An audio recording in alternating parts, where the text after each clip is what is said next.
Because you $100 in bonus bets if you win your first $10 bet. The Score Bet. Download now.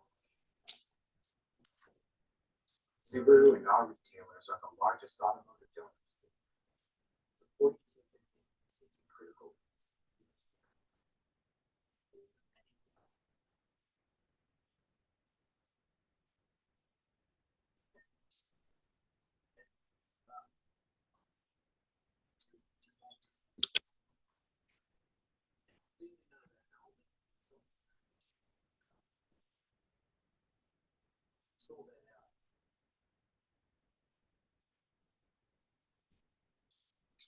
All right. We're back, top of off. Following along live. Day 3 post-lunch. We've lost Devin Imlach. What many will say, and I will even say, it's a wasted opportunity. You know, this is perfect wicket for him to. Situation was set up well for him to get a decent score. And lack of concentration. And I think all 3 wickets that we've lost so far has been upon the resumption. We lost Campbell early this morning. King didn't particularly start well, wasn't patient enough. Didn't look like he got to move on once he restarted this morning. And then Imlach immediately after lunch. You know, when he should have been looking to just consolidate and look to stick it out. There he goes, chasing after one that he had no business chasing after, just like in the second innings, in the second test.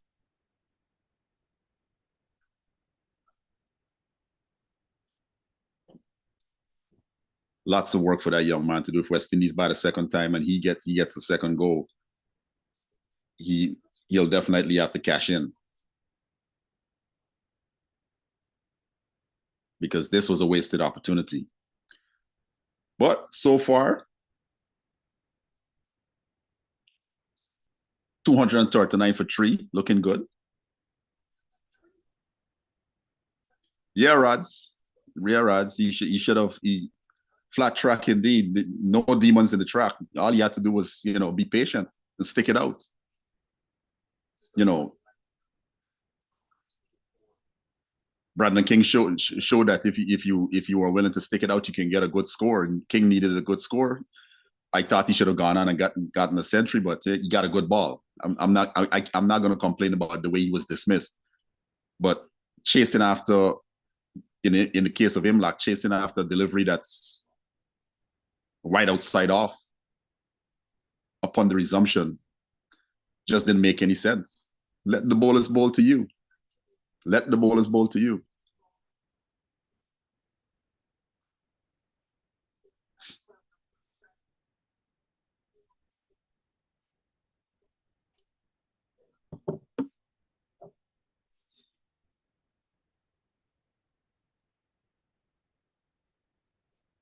Yeah, Vanti, it's real disappointing, you know. It's real disappointing. This was the perfect opportunity. Hey, good evening, Pepsi. How you doing? How things?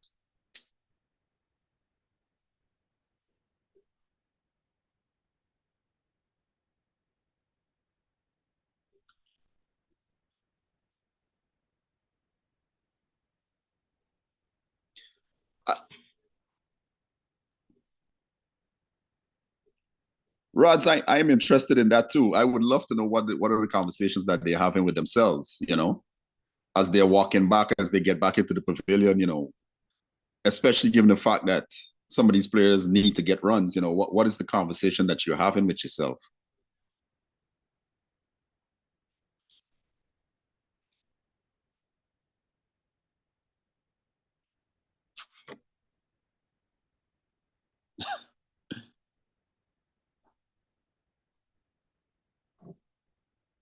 Sherwin, no, that is not the end of Imlach.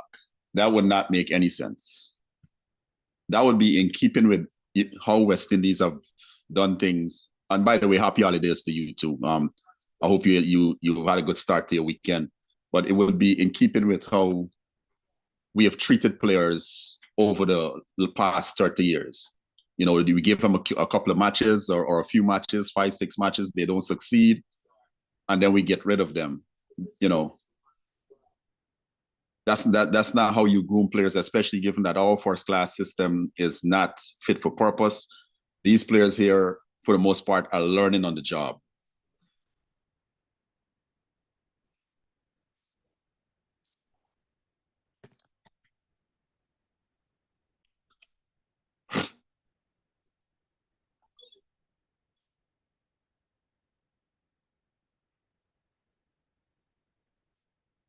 Stephen Roach, I want you to do me a favor, right?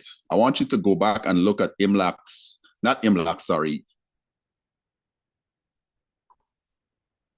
Josh Da Silva's last 2 years of Test cricket, right? I want you to go back and take a look at that. And I want you to pull up all its scores and tell me if you would have been satisfied with that.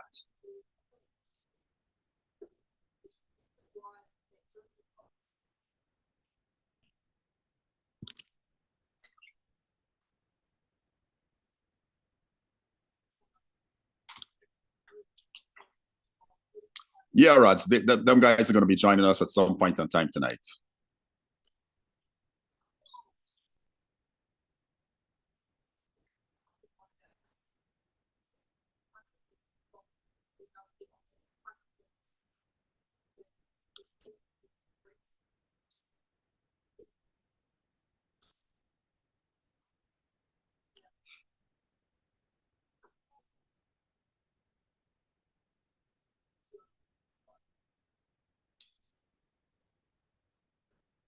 Major General, I can't agree with that. I can't agree with that. You're not going to tell me that Joshua Da Silva played almost 5 years of Test cricket, passed 6 times. 6 times he passed 50. I can't tell you how many times he has had scores between 0 and 10. You're not going to tell me that Colin Bowen Tuckett is a better option than Tevin Imlach. I can't agree with that. He's not a better batsman than Tevin Imlach. He's not a better wicketkeeper than Tevin Imlach. And I'm talking about not Test cricket, I'm talking about at the first class level. So we're going to have to disagree on that one. Colin Bowen Tuckett has 1 half century in first class cricket. In the past 2 seasons, Tevin Imlach has 6 centuries, if I'm not mistaken. That's not an argument that's going to stand up in terms of who's better, right? We already know that in terms of wicketkeeping, Josh Da Silva is not a better wicketkeeper than Tevin Imlach. The difference between the two of them is that he's had a chance at Test cricket and Tevin Imlach hasn't had a real chances yet. This is his 6th Test match, if I'm not mistaken. He had 33 matches. If we were to look at the amount of missed stumpings, drop catches at important points and times. Now, Major General, glove-wise, Colin Bowen Tuckett is not better than Imlach. Not in a month of Sundays. Not in a month of Sundays. Not in a month of Sundays. He's not better than Imlach. Glove work-wise.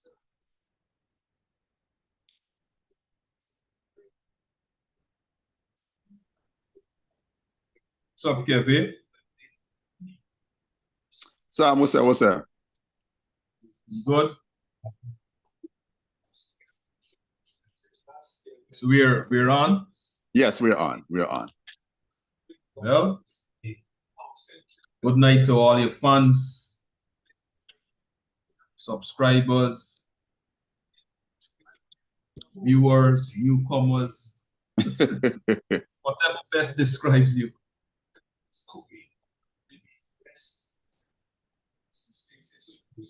Stephen Roach.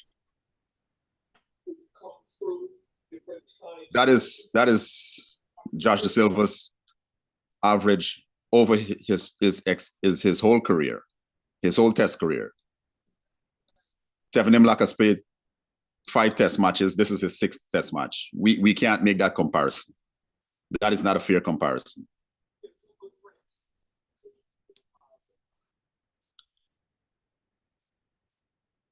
Andre Audiovisual, what's some of that? I think it was a poor shot. It was a really, really poor shot. The shot wasn't required at that moment. And our players have to understand moments. You know.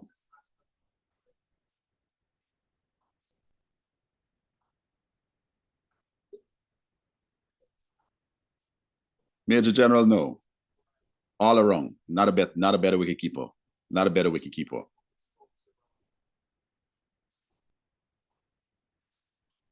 Not a better wicketkeeper. This has nothing to do with bias. If you've been following this channel, Sherwin, you would know there's no biases on this channel. There are no biases.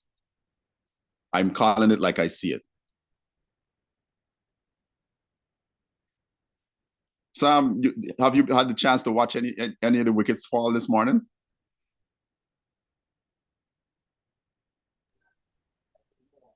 Just replays, you know. I've been doing stuff. The game has been on, but you know, I haven't been sitting and just continuously watching.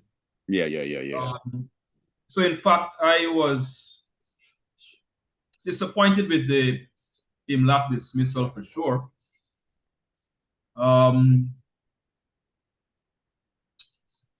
Campbell. Yeah.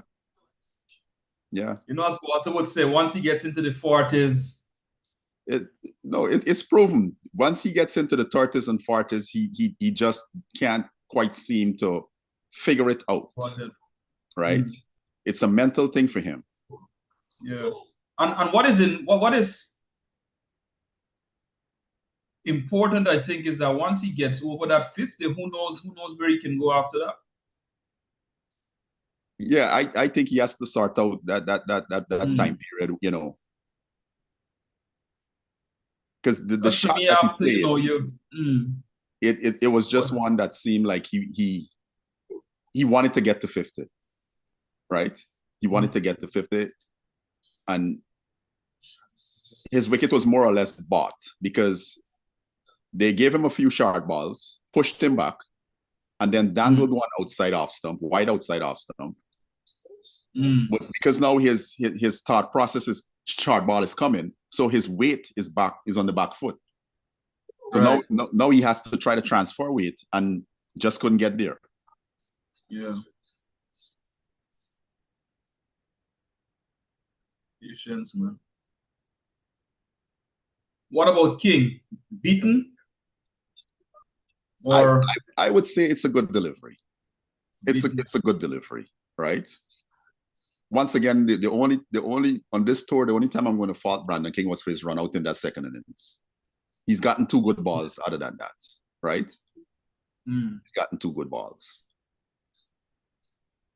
I just think he was he seemed quite a bit bogged down this morning. There wasn't that kind of that fluency, you know. Even in defense, there wasn't that kind of fluency. He looked kind of scratchy. So it's a matter of restarting. Yeah. It's a then matter having lost, you know, losing Campbell too must have put a little pressure on him, you know. Yeah. It would have been. Could you imagine if the two of them were going or still going? And which is why I thought that Campbell just needed to, even if they bowl 6 maidens at you, 7 maidens at you, the most important thing is that you're still there. Yeah. You can't make runs in the yeah. Early in a session, towards the close of a session, those are crucial periods. Yeah. You look at even you think of football. First few minutes of a game. Gotta be half, switched on. sorry. Yeah, right? Gotta be switched on. And once you see that through, I mean, put the pressure on the bowlers, but to give them that. Because as a bowler, when you come out first thing in the morning, you're looking to get something going quickly. You understand? Good deliveries, pick up a wicket or two. You know, you're looking to get something good going. And if you can keep them from doing that, you know, you make them get into their second and third spells, you're in good stead, because now you're looking at somebody that's tired, right? Exactly. Is he gonna hit his spots as regular as he did in his first spell? More than likely not, right? And then is when you cash in.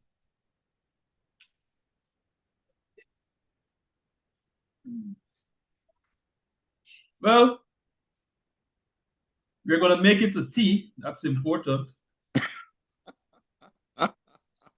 So Walter, we another apology. You know, while Imlach, you know, last I said I expect a 50 from Imlach and Chase. He didn't deliver, but the 27, 3 runs short of 30. Listen, he looked good. You understand? Yeah. He looked good. While he didn't score much runs off of the Pacers, but he did look good. The most important thing was he was there. He looked a bit fluent. He looked like he wanted to get on with it, right? Yeah. I just think it's a poor shot. Yeah. Poor shot, especially after you would have gotten out in the same man in the second test. Yeah. Same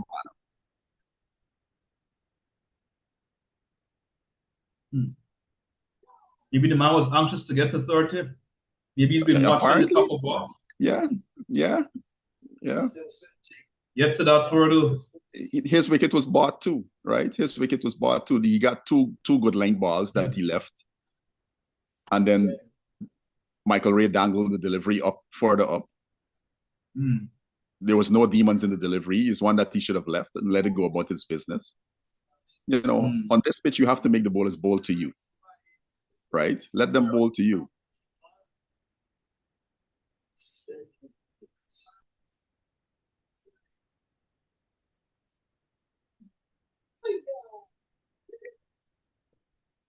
But on another note, Atenes needs some runs, and he's looking good. You know, when you get a pitch that conducive to batting, you got to cash in, right? And he's got 30 right now. I hope that he pushes on, you know, and gets a significant score. Yeah. Because it has been his habit. Every time he's on the chopping block, he comes up with a half century and he books his ticket for the next tour. That is the Atenes method. Yeah. You know, he's in trouble, he comes up with a half century, and because of the state of West Indies cricket, it automatically grants him another tour. All you need is 1 half century, and that is very sad.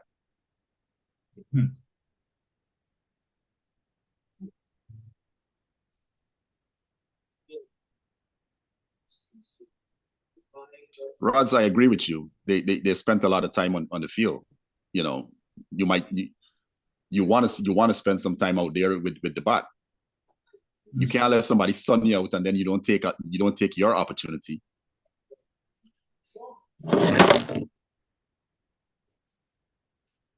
50-run partnership between the two, man. Major General said he hope Atenes doesn't bring out the broom. I am hoping he doesn't bring out the broom too. At least not with the ball on the stump. You understand? If good balls are coming at you, be willing to, you know, be trusting your defense. Be willing to trust in your defense. That's a good shot. 4 runs.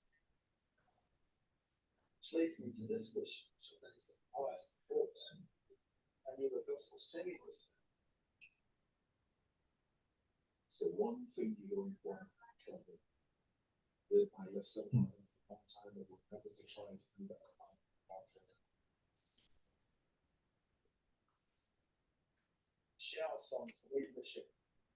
I really hope Hodge goes on and gets a century here. I really hope he goes on and gets a century. he's looked really good at, you know, these last 2 innings that he's played at number 3. Maybe he's putting his hands up for the number 3 slot.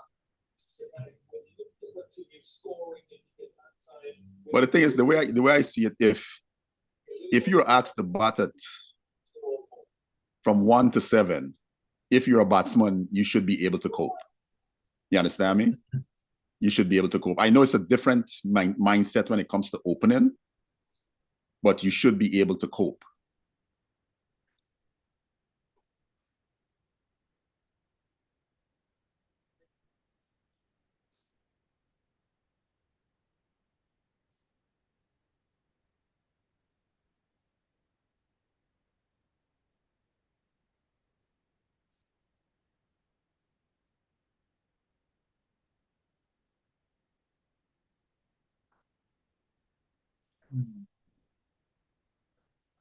Well, Arch got 100 last year at Nottingham, right?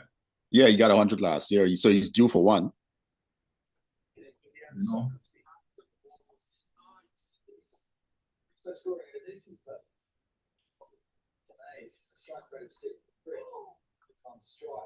Sherwin, I really hope you're right. I hope that both men go on and get centuries and put big centuries on the board. You know, 130, 140. I can live with that every day of the week. You said Athens will get there first. Given how, you know, I won't be surprised, but let's see. Stephen Roach, if someone were to tell me that this is what our cricket would look like in the 2000s, I would have told them they're mad too, right? So it's not just about Roston Chase, right? Our cricket in general is poor. Our administrators are poor. Our coaches are poor. We first have to acknowledge those 2 things, right? So people sitting there and blaming Darren Sammy for the current state of the West Indies team, I think is maddening. When you would have had 30, 40 years of mismanagement of West Indies cricket, both on the coaching and the administrative side.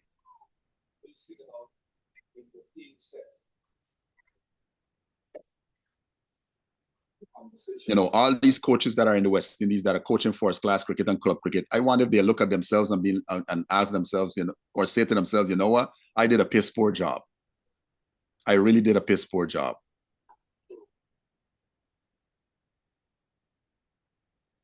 Because you can't sit and tell me you are satisfied with this product that's on the field. Exactly, Rod. Kevin, I want to push back a little bit against that. And when I say I'm pushing back,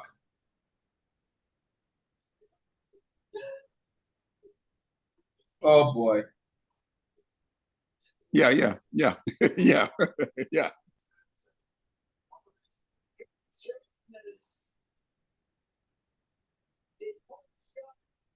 Thank you very much. My time has come, my time is now. What a fantastic moment. There's nowhere, absolutely nowhere. Make it play. So disappointing. Nothing deliberate, really. That was heading well down the leg side. Yes, to have it away. Anthony goes for 45. 2, 6, 7, 4.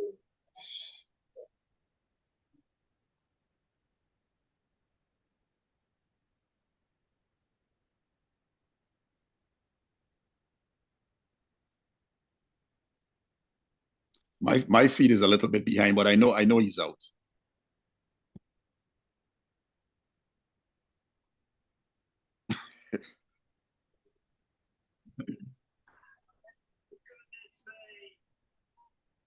Use your butt, son. Use your butt. Use your butt. Use your butt.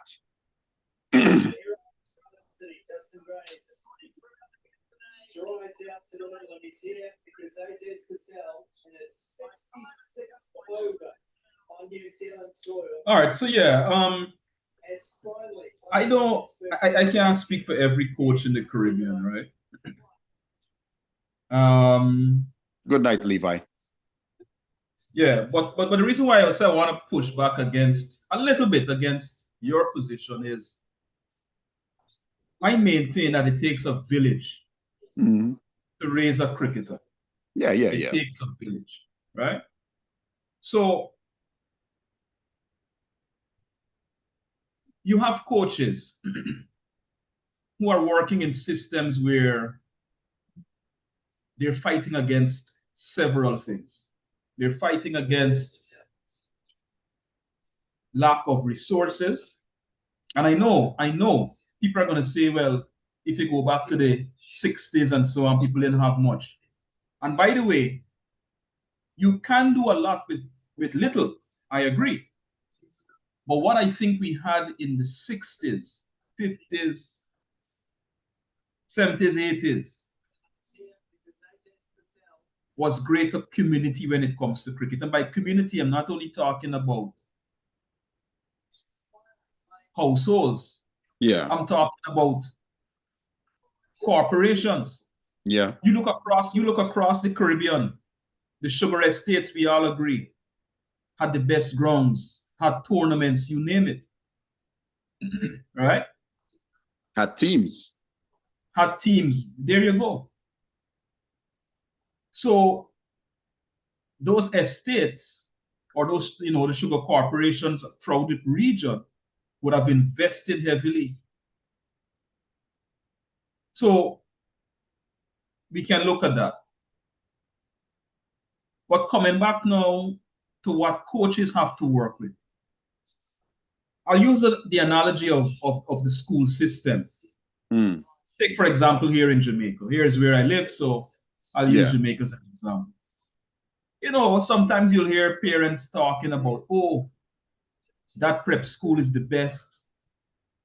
I'm pulling my child from this school and sending him to that school because that school is doing well in PEP or whatever. They do well in the school challenge quiz. They do well in football and netball. Big up to Mona Prep. Anyway, but you know what I said to parents? The school can't do everything. Yeah.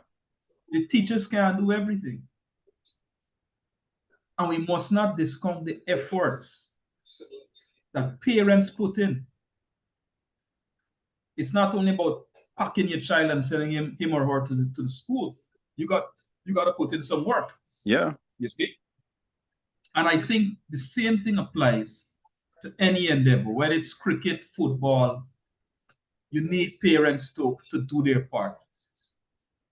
So unless coaches have academies where boys and girls live in and are under their care 24/7, I would push back on that to say you're not entirely wrong. They have to take some responsibility. Yeah. Yeah. I'm just saying that I do believe that there's a lot more that is not there. And in fact, parental support is perhaps needed much more now because of that lack of community.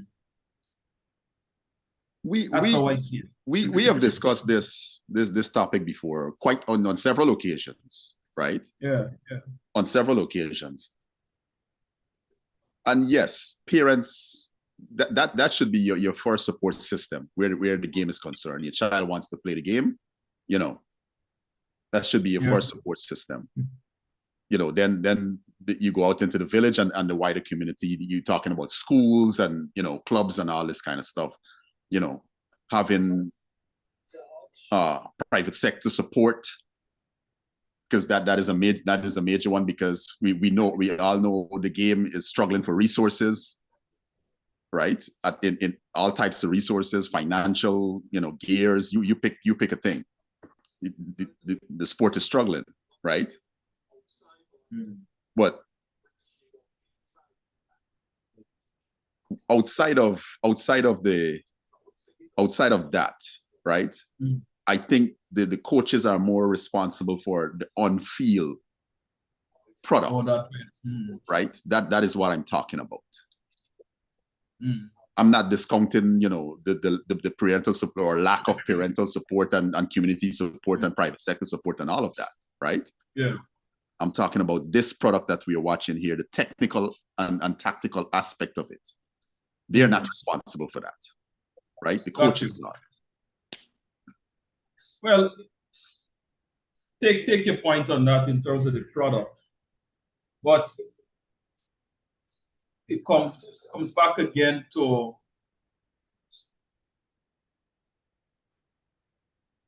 the quality of our cricket, the attention that is given to our cricket. So you think about it. In a culture where our cricket is not as vibrant as it was 3 decades ago, Yeah. right? You're not going to have people with not only the interest, but real students of the game like you. You would make a good coach. Yeah. Right? You go and you get your certificate, certification is a big thing. Yeah. You fine tune some things and you would do well. You see?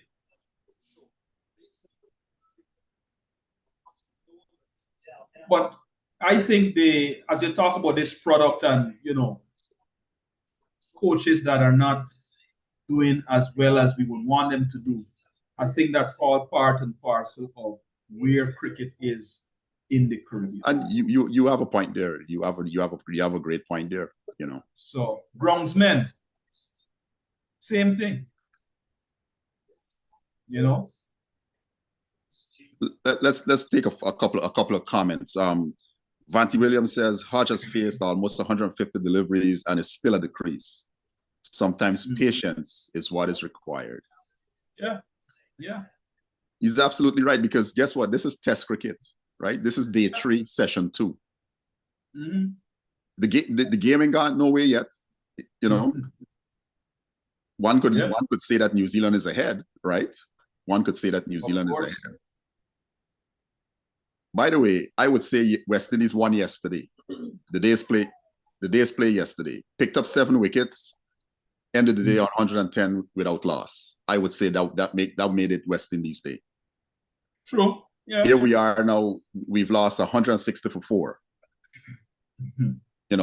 We've got to. These 2 men have got to pull it back. And somebody asked the question, "What is going on with Shea Hope?" I think it's on Andre Audiovisual.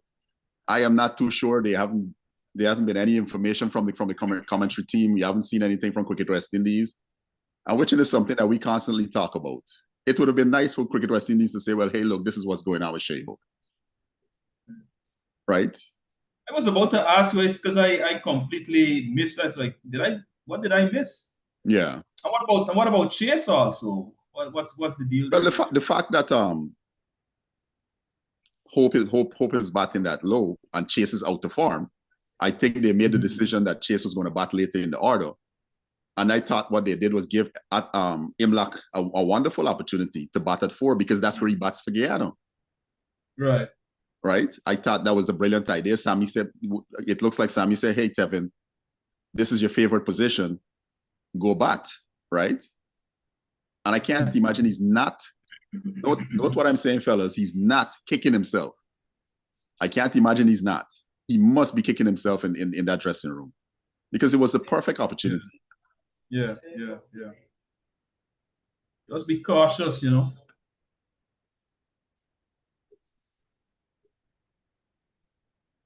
Playing the V, like Brandon King did yesterday, man. Yeah, that was a good knock yesterday. That was a exhibition on driving outside the off stump.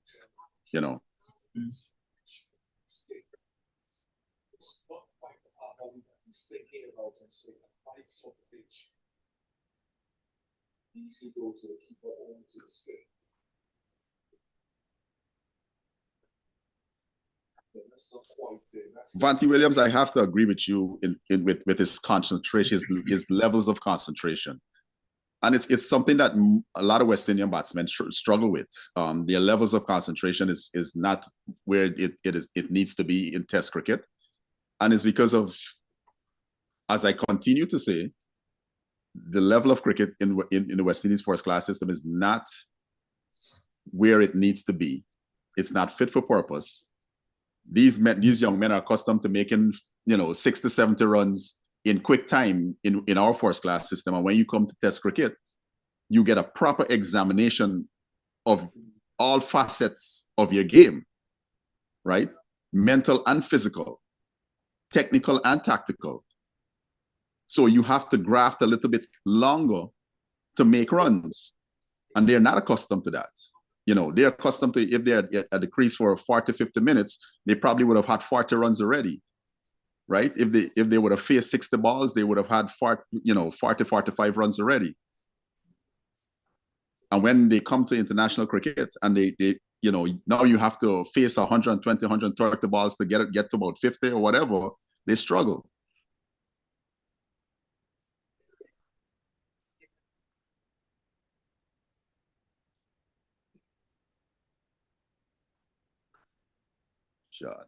Shot, top shot.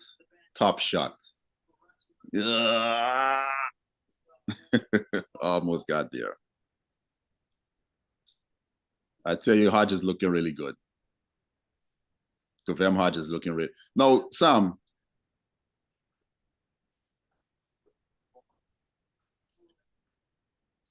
Yeah. You all right? Your feet might be ahead of mine, so you might be. Yeah, I ain't gonna say, yeah.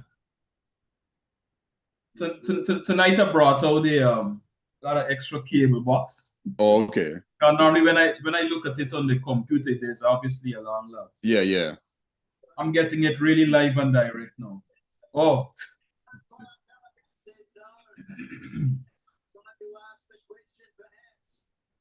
That's a bad shot any which ways. That's a really poor shot.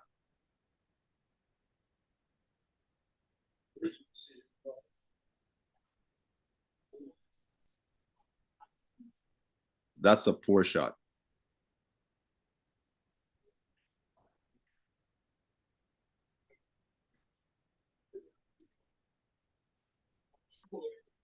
Greaves is good. Greaves is good. Safe.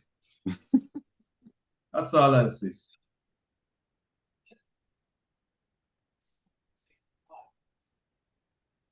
It did seem to stay lower though. It's great to bounce it.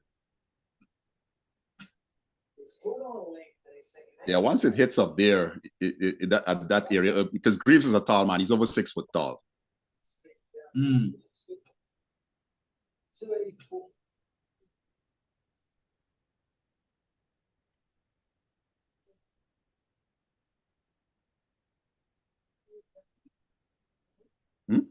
No, baby.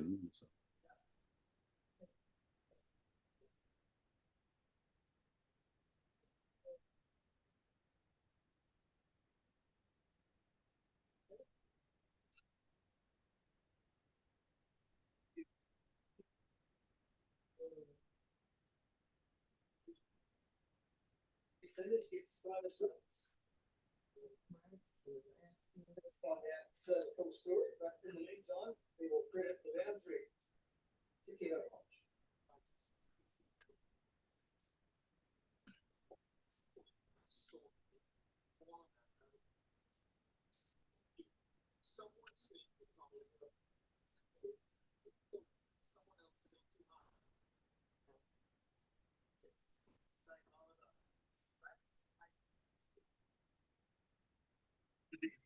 It's a poor shot. I don't think the length was there, right? No, that's a short ball to Kavem Hodge, right? Because of Hodge's height. That's a short ball to Kavem Hodge. That's not a short ball to Justin Greaves. Yeah, because of height. Of height, yeah.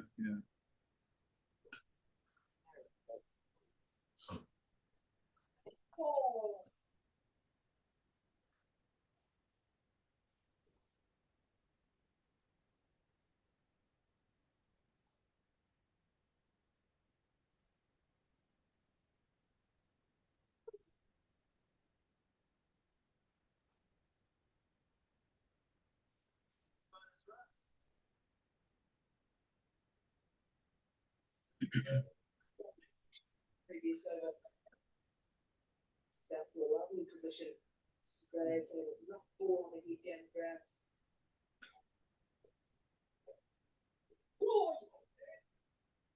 Greaves needs to come good in this innings, though. He needs to come good. Oh, I tell you. Pressure, the pressure. The thing about this total that New Zealand make, right? If everybody in the top order makes some runs, I'm saying like we get like 50s and 60s, 70s, right? You have a very competitive total there, right? If we bat down the order, you have a very competitive total. Because think about it, we got 201 now, 90, what? 288, right? You get runs from Greaves, Hope, and Chase. You're in good stead. But what needs to happen here is Cavem Hodge needs to go deep, right? He needs to bat with everyone else to come. He needs to bat with everyone else to come. And Greaves has laid the template for that. Yeah, he definitely did in the first test.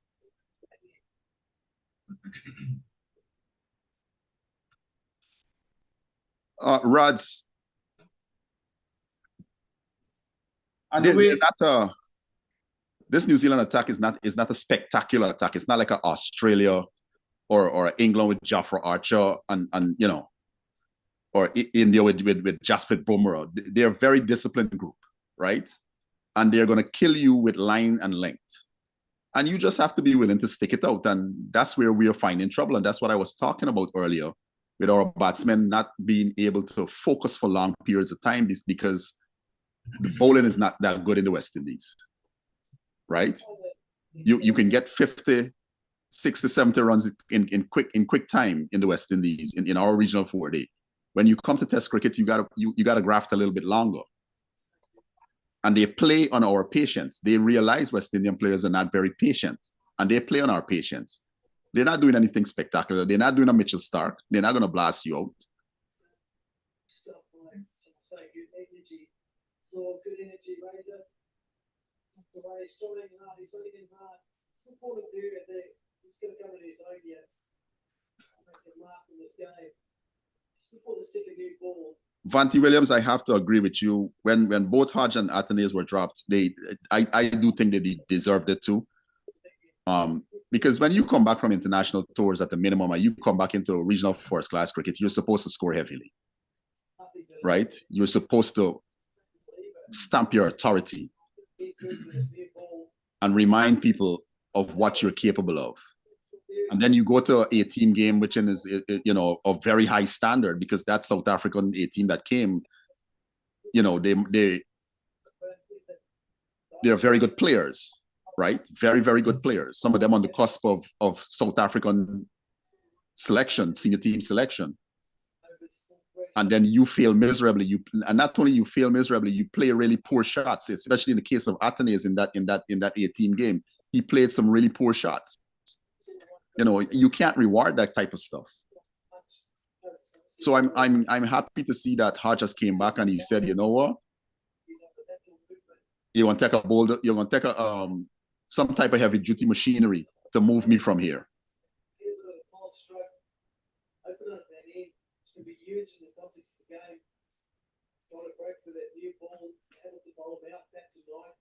Just for the heavy one off tonight.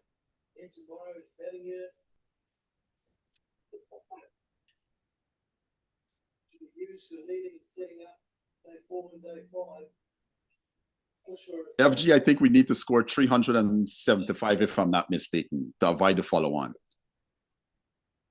Major General, after that 128 against England, he rocked up against South Africa, didn't do too well. Right? Didn't do too well against Bangladesh. Didn't do too well against Pakistan. Then came back into the regional 4-day and failed miserably, and then failed miserably again against South Africa A. So he didn't really have credit in the bank, right?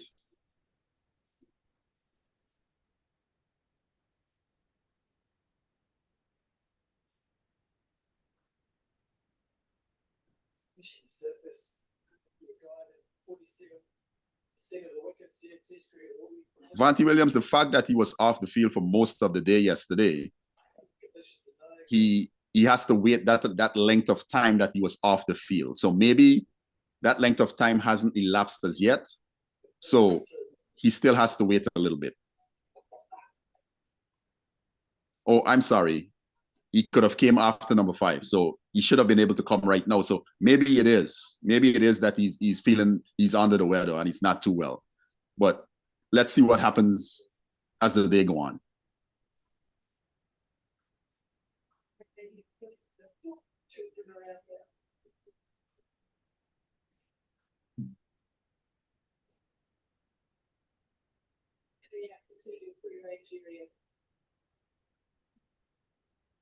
Oh, the point I was going to make is that what Hodge and Greaves have got to realize, you know, is that yes, the plan has got to be to bat deep, because if we don't bat deep, you're following on in any case. Yeah. You got to come out, you know. So in that sense, you want to make this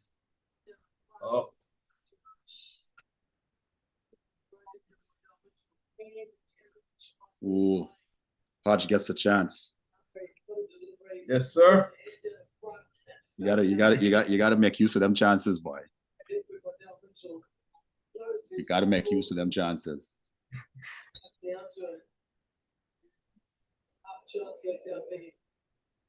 Hmm.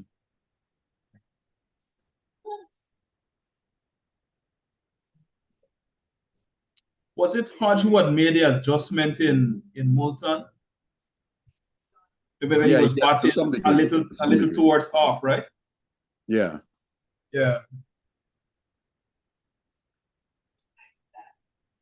Stokes again. This time, it's Hodge.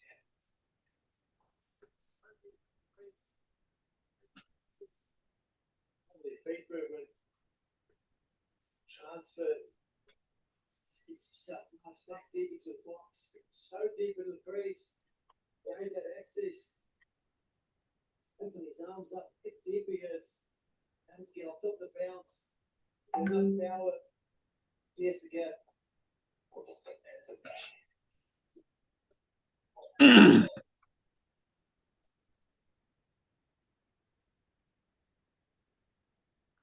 It's not players that keep just Where is Walter? I want to know myself. He said he would have came on sometime after 9. Take long until he gets his hands on that. Enjoy the hardest seam or pronounced seam.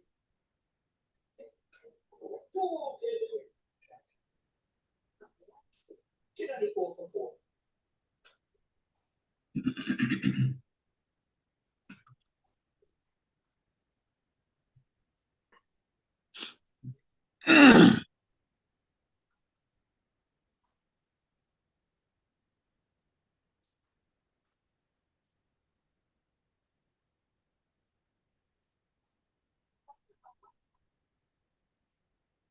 We're how far out from T are we? We started back, so we're about 20 minutes from T. Shot, boy, shot.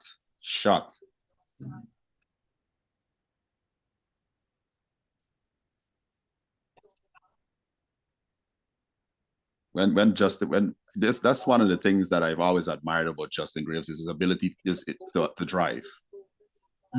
It's a sight to behold when he's driving. You know, I remember seeing him in the 2010s, sometime around 2017 time frame or 2018 or whatever. And I saw him play an innings. He got 50 odd. And I thought to myself, this young man got some talent, you know. But then when when you see these young men come up against international teams and how bad they shape up, you really get an appreciation for how, or I should say, where West Indies cricket truly is. You understand? Right. It's down to working, catching and working for Hodge. Shot. Not getting there. When you look at New Zealand, boy, that 323 run partnership. Yeah, that was a backbreaker. Was it? And after that, it was what, a 69, a 61. Sure. Yeah. Ball hit high, strong with the ball shot when it's there in that area. Like it there all day. Ball just rests beautifully, a lot of control. What a timing. Test there, it's going to be higher. It's more bad. Rods, indeed, there's 100 for the taking. You know, there is 100 for the taking. When you get to these scores, you know, and that was the beauty about people like Brian Lara and Viv Richards, Sachin Tendulkar, and these guys. When they get to these scores of 80, 90, it more often than not they chalked up 100. Right.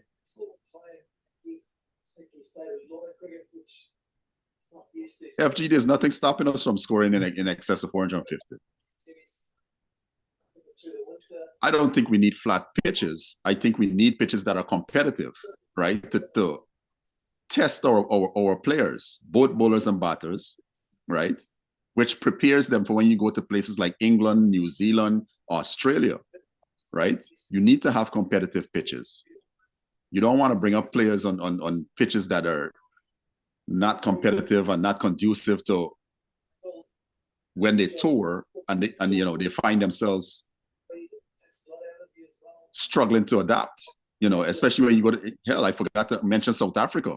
South Africa's got some of the spiciest pitches around, right? Many players go to South Africa and struggle because the steep bunks.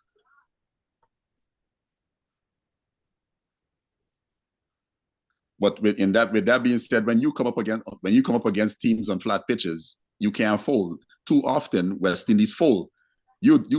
I can't tell you how many times I have seen teams make, 350, 400, 500 against West Indies, and then West Indies going and it's like a different pitch was put in. Commentators are like, oh, this is a flat wicket. This is a very flat pitch, very friendly. And then West Indies going in and they wanted when at the change of innings, they dropped in something different.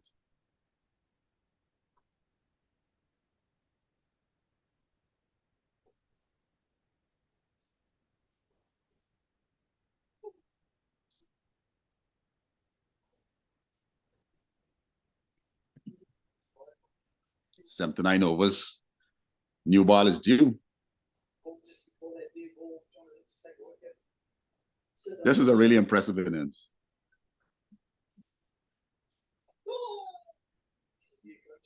New players, new places, but something has been a blueprint of what's been successful in our conditions.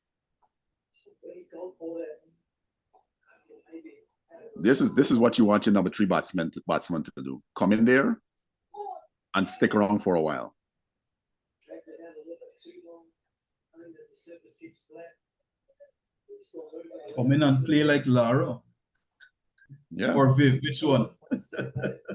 Take your choice. It don't matter. Choose and use what you only pick when you the advantage side. What roller you want to put on. Take that as think about They're like the king or the prince. Yeah. Stephen Roach, you have to think in terms of where the two teams are. You understand?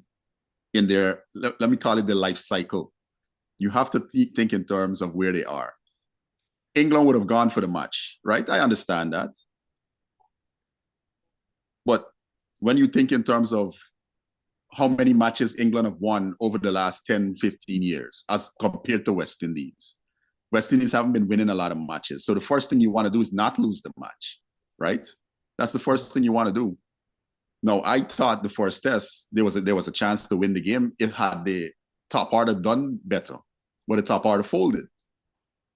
So when it got down to the point where we had 100 and something runs to make, and then it's Roach and Graves at the crease, and you only got Seals and who was that? Lane and OJ Shields to come. That doesn't inspire confidence, right? Because if one person gets out, there's the likelihood of them falling. Do you want to lose the match? No, I don't think we should try to lose the match.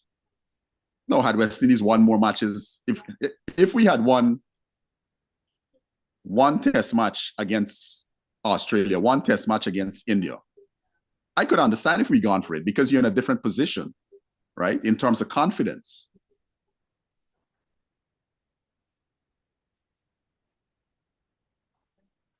Something.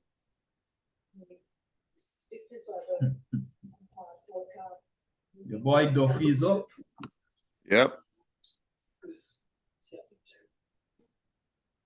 What I like about Jacob Duffy, though, he's a smart bowler, right? He uses his smarts.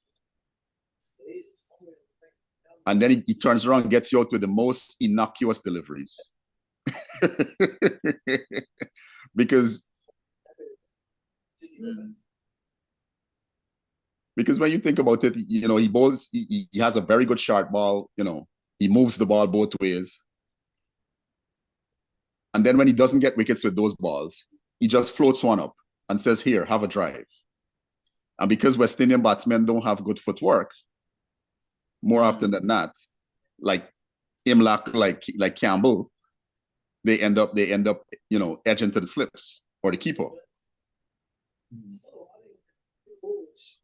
Amazing. See, no real shiny side that stands out. Duffy's getting some nice shape on this ball. Some really good shape. Pretty breezy out there still. Becky, strong wind blowing at the moment. Major General, you mean a quicker version of Kyle Mears, because Kyle Mears bowls at about 120 miles an hour, or 120 kilometers, sorry. Okay, you're talking about the ability to take wickets. Yeah.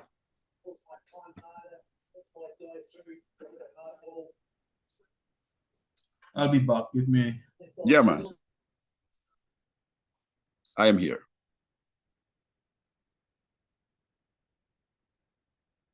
This is Duffy's fourth test match, right? And he looks like a seasoned test match campaigner. The lines and the lengths that he's operating at, he looks like a seasoned campaigner.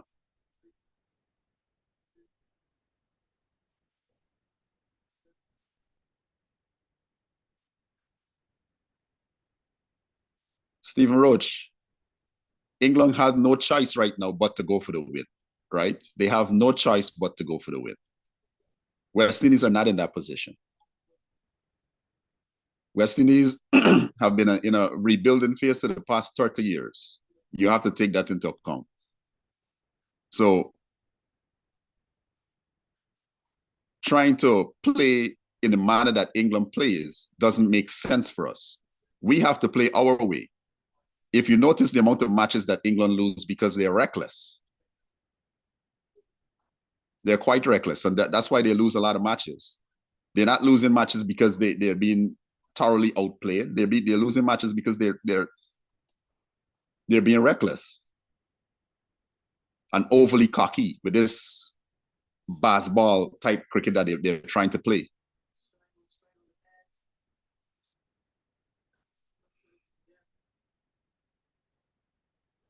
You have to understand where you are, right? You have to understand where you are. There are some days that you're going to be able to go after the bowling and be successful at it. And then there are days where you're going to have to knuckle down. And England seem to think, well, oh well. I mean, I don't know what's the conversation between Brendan McCullum, Ben Stokes, Rob Key, and the ECB with regards to the amount of matches that they're losing.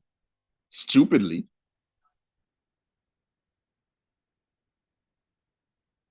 But really and truly, I don't care. What I care about is West Indies cricket, and what I care about is for us to stop losing matches, right? That's the first thing you have to do. If you're rebuilding, you have to first learn how to not lose the game.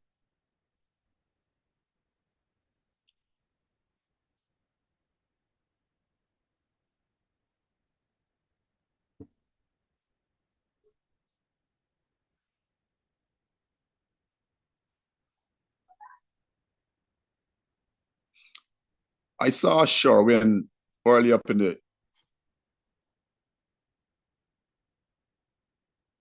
piece said, you know, he wouldn't select Brandon King and a couple other players.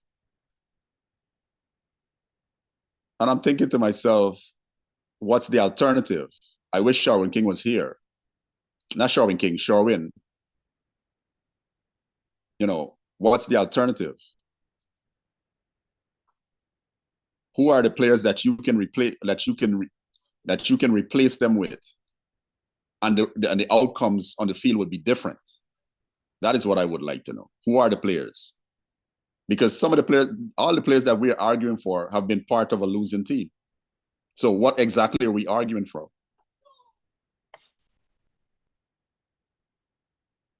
Yes, Vanty Williams.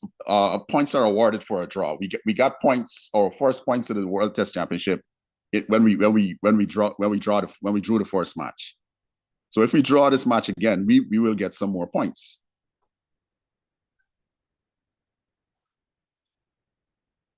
Unless something catastrophic happens with New Zealand in their second innings, I don't see West Indies winning this game. I don't see this game. Ooh.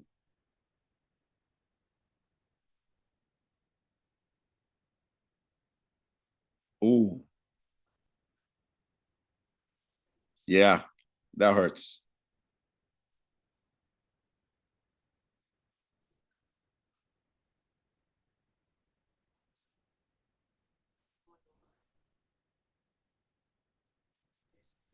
I don't know, man. These New Zealand bowlers need to say some prayers before they go on the field, man. They're dropping like flies, huh?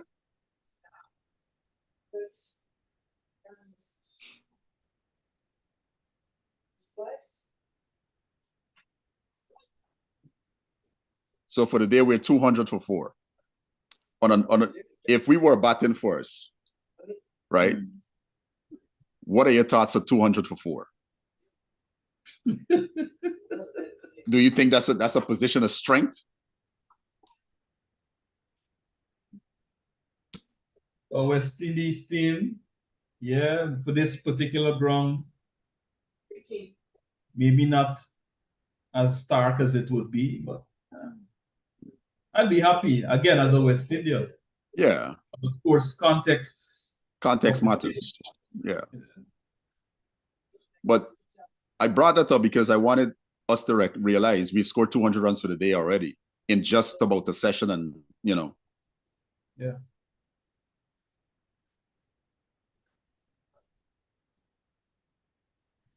I mean, we got to be happy for where we are. Yeah. But that 575 is just hanging there like a dark cloud. It's like you have a birthday party going on, but you have this dark cloud just hovering there. Just hovering right there. That's the 575. So right now, I think the first target should be 375 because that's the follow-on mark, right? Right. We know it's at 375, but yeah, I know exactly what comes to your mind. Oh boy. In fact, the 575, that's anything with 75, you know, above 175, 275, 375. You have to remember the great man.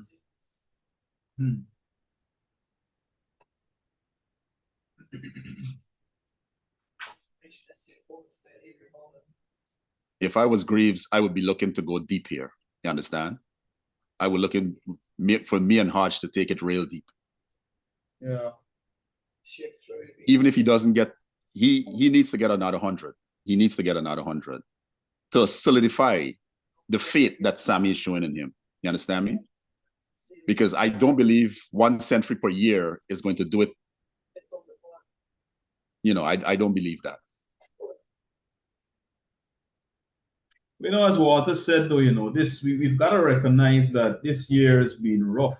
Yeah, it's been a rough year. I mean, even Pakistan to an extent, Mm. because you know how well we play spin, right? Yeah, yeah. So outside, you go to Multan.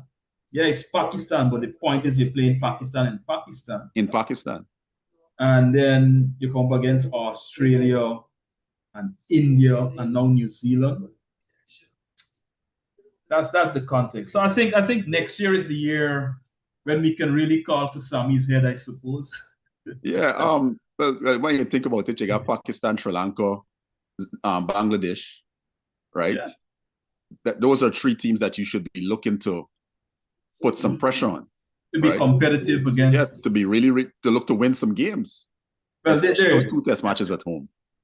Right. Hoping red one, right on the stroke of the tea break. 2 balls left in his over. I think I had a big 3/4. He's holding it. I said, see. Ouch. Oh. There it is. Got bitten. On the surface, isn't it 3/4? Whacking the wicket out of the cracks. That's the one that's lifting up sharp. This goes a bit of pain. Scramble seam. Nice, there it goes. 1/3. That jack's back on steep. Onto the fingers. That's what you want to be able to try and crack the glove or put the top of the handle going through to the knuckle. Oh, that's steep. And it's just starts to play on your mind a little bit. Even just Let's see how he handles this next delivery. Didn't cause any danger, any concern at losing your wicket because it was wide outside the off stump. See that happen. A couple of deliveries later, you get 1 to 5s, a couple of gloves. Just wants to provide some indecision. Well left. Well left. Well left. Leaves that one alone. Survives the Jacob Duffy over. Good one before the tea break. Hey, Sammy. FG says he's trusted in the Sammy process. FG said, I'm starting to see Sammy's vision. Couple more test matches and we will get it together. Yo. T. Hey, time for call the T, man. Yeah. Walter need to show up. Walter need to show up.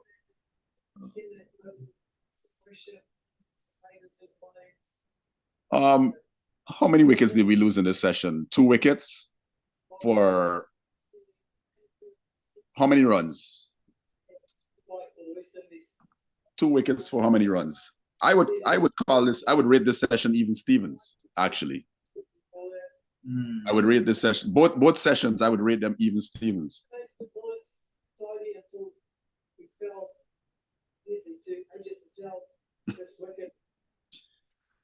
Yo, Rods, I'm in the same boat.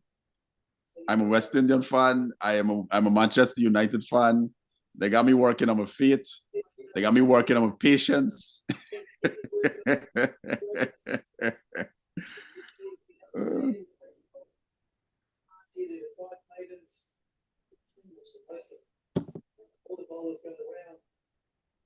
When last have you seen a West Indies scorecard that looks this relatively balanced?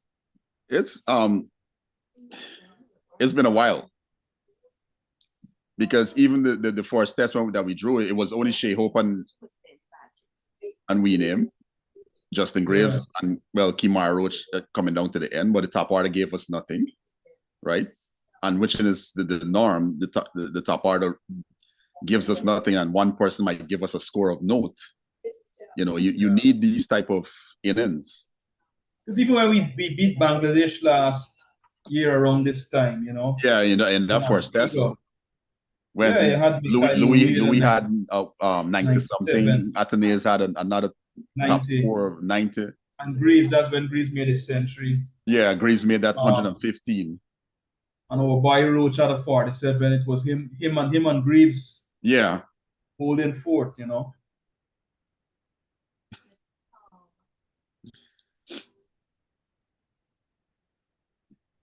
FG, I'm sorry, man. I'm sorry you are Tottenham Hotspur fan. I am really sorry. Y'all is just a life of.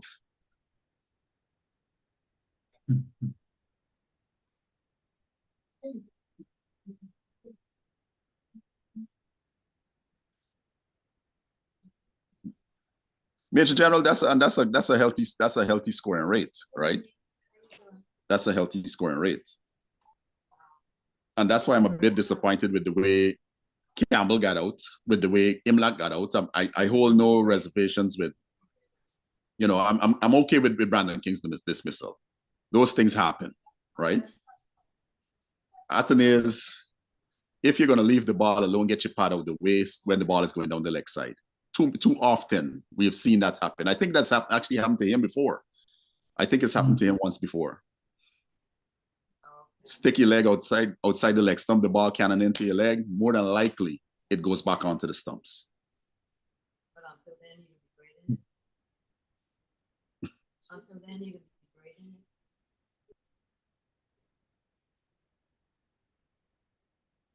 Yeah.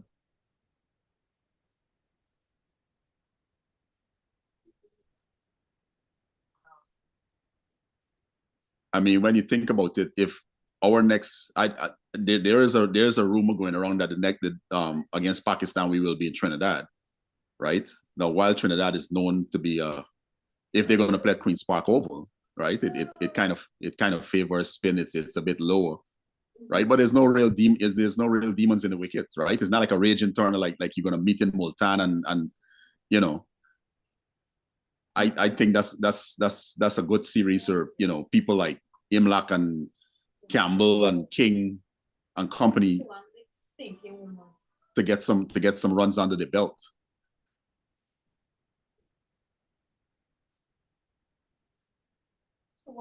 So was it part of the reason for bringing Imlach in is it to shield him from the new ball? Do we ever get to the point? Do we ever get to the point where a new ball comes in? Probably not, right? We probably are out by the time that. Well, when he batted in the first test, I think at some point he would have been around when the new ball was taken. New ball came. Yeah.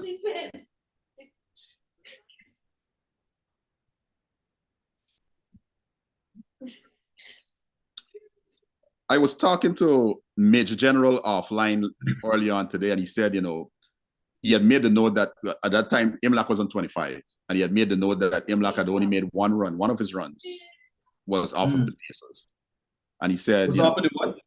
Off of the Pacers, just one run, because he struggled against the Pacers, right? Surprise. And my view, Major General said, he needs to work on it, right? He needs some work. And I just thought the longer he spent at the crease, because the longer you spend at the crease is the easier things get. Ball gets bigger. Ball gets bigger, right?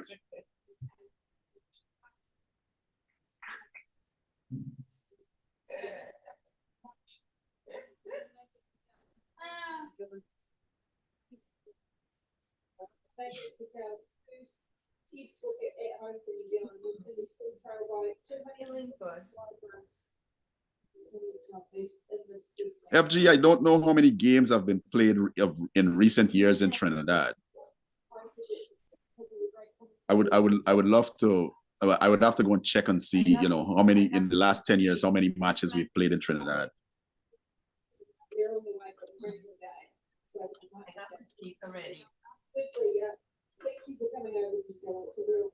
We talking about test matches? Yeah, test matches. How many test matches has Trinidad had in the last 10 years? Queens Park Oval.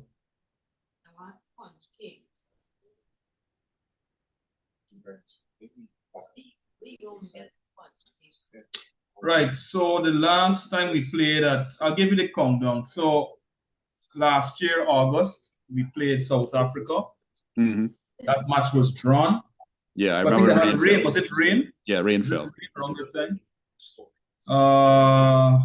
Prior to that was 2023 against India. That was also drawn. I don't recall if rain intervened. Rain played a role there too. Rain played a role there again.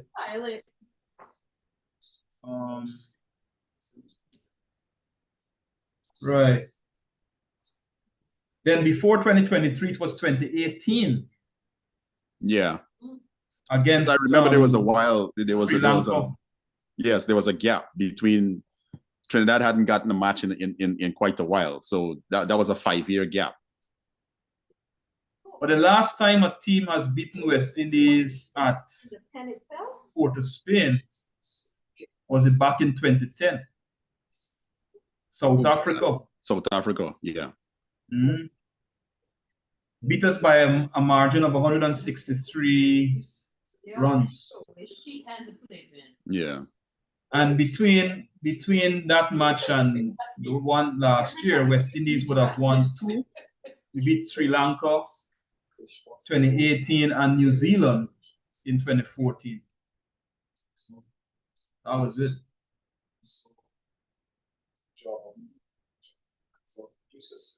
So in 2014, we had the likes of Sir Christopher Henry Gale. Yeah. I think, Even though, yeah, well, Gale made an 18 not out, him and Craig yeah, in the second innings. yeah, And Brathwaite would have made a 129 in the first innings. yeah. 2014.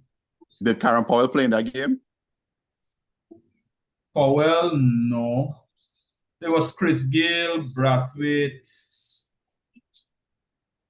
Kirk Edwards, Bravo, Darren Bravo, Shiv Chandapal, Jermaine Blackwood, Ramdin Keepin, Roach, Taylor, Ben, Shannon Gabriel.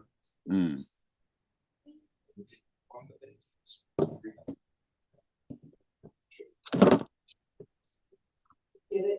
Yeah, man, Bravo had a 109. Yeah. Well, it's Trinidad, it's home. Was that his? Wonder if was that his first century there? Or wonder. Hold on there, Sam.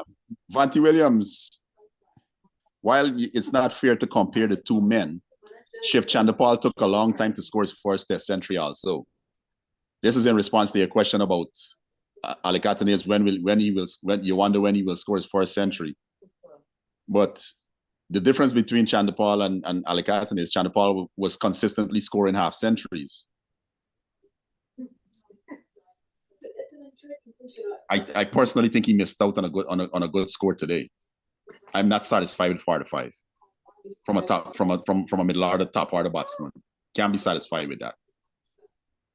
You get there, your foundation is set, and it's just time to push on. And that is what is disappointing with people like him and Imlach, John Campbell, you know.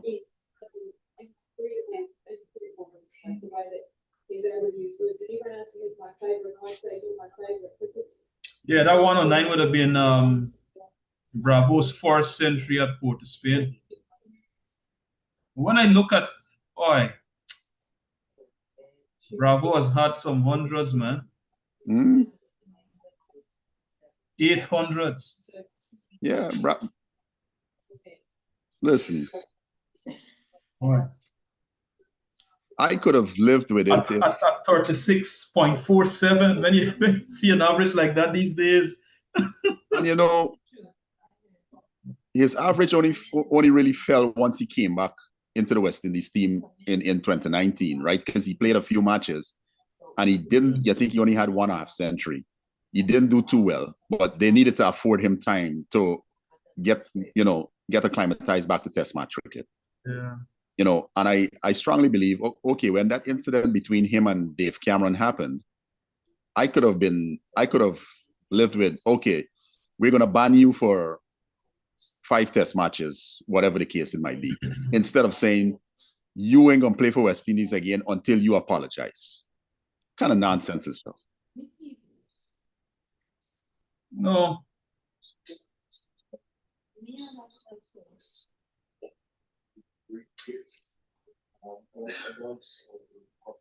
Sometimes we're too harsh in our punishment, you know. And I'm no saint or a holier than thou person. I'm not saying that, right? But and that is why you see sometimes you need some gray hairs in the room, you know. You got gray hairs, you've seen a lot of things, you've made mistakes. It's like, you know what? Oh, don't put a young man through that. Like one of the things that could have happened is like say, look, let him do some community service, but don't stop his test career or you know. Oh, I don't see that, man. Calling the you know, like after the 27th we had an emergency meeting. Call an emergency meeting for that, Listen, right? it could have And simply get been. somebody to mediate. Yeah, it could have Call that. simply been, okay, we are going to ban you for the, because right after that they went to Zimbabwe. From Pakistan, the Pakistan tour, they went to Zimbabwe, right? He could have banned him from the Zimbabwe tour. They could have suspended him for the Zimbabwe tour without pay. Right. You understand? Without pay. You know, whatever his retainer is, they could have docked him that pay.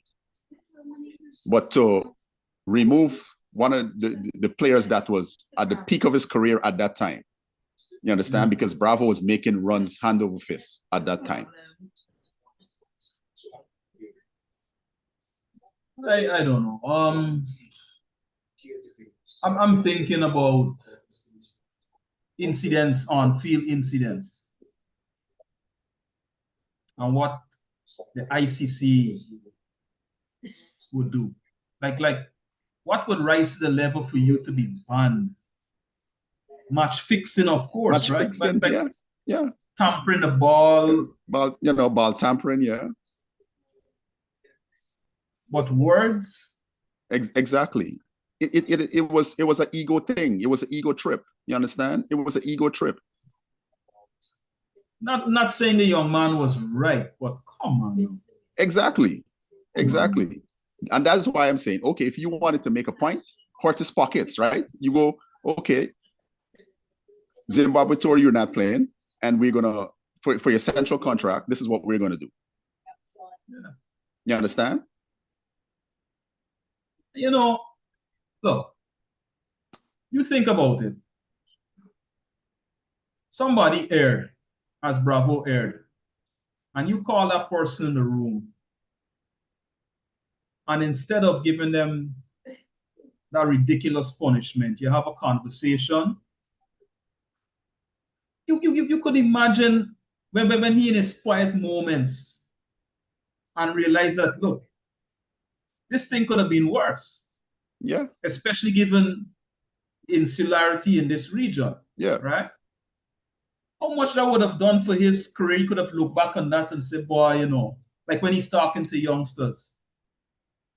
Look, I messed up here, but I paid my dues and I'm still here. But when you, okay, all right, you want thing, all right, I'm a bigger man than you, or I can end your career here or do whatever. That's what that was. That's what that was. In a region where it's not like we have players falling off a tree, like in India, you have all these, you know, it's not like back in the 80s and 70s where you had somebody always in the wings waiting, because look how many good players never had a chance to have a long West Indies career, right? Because of Viv Richards and Gordon Greenidge, and because you often hear the older heads talk about, oh, this person was so good. You know, you had people like Carly Bess and all these guys that couldn't really get a run because of who was already ahead of them. Yeah.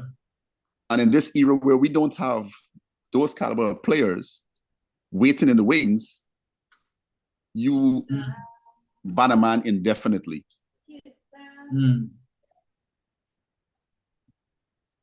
I know. I think I don't remember all the details of it. To see PG said, well, you can't disrespect your boss. Period.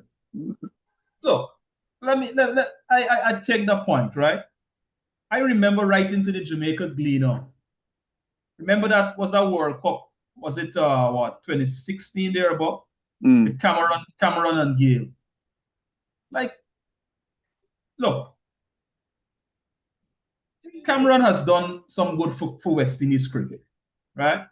I know you and Wally got your issues with Cameron, right? But you get Jackie.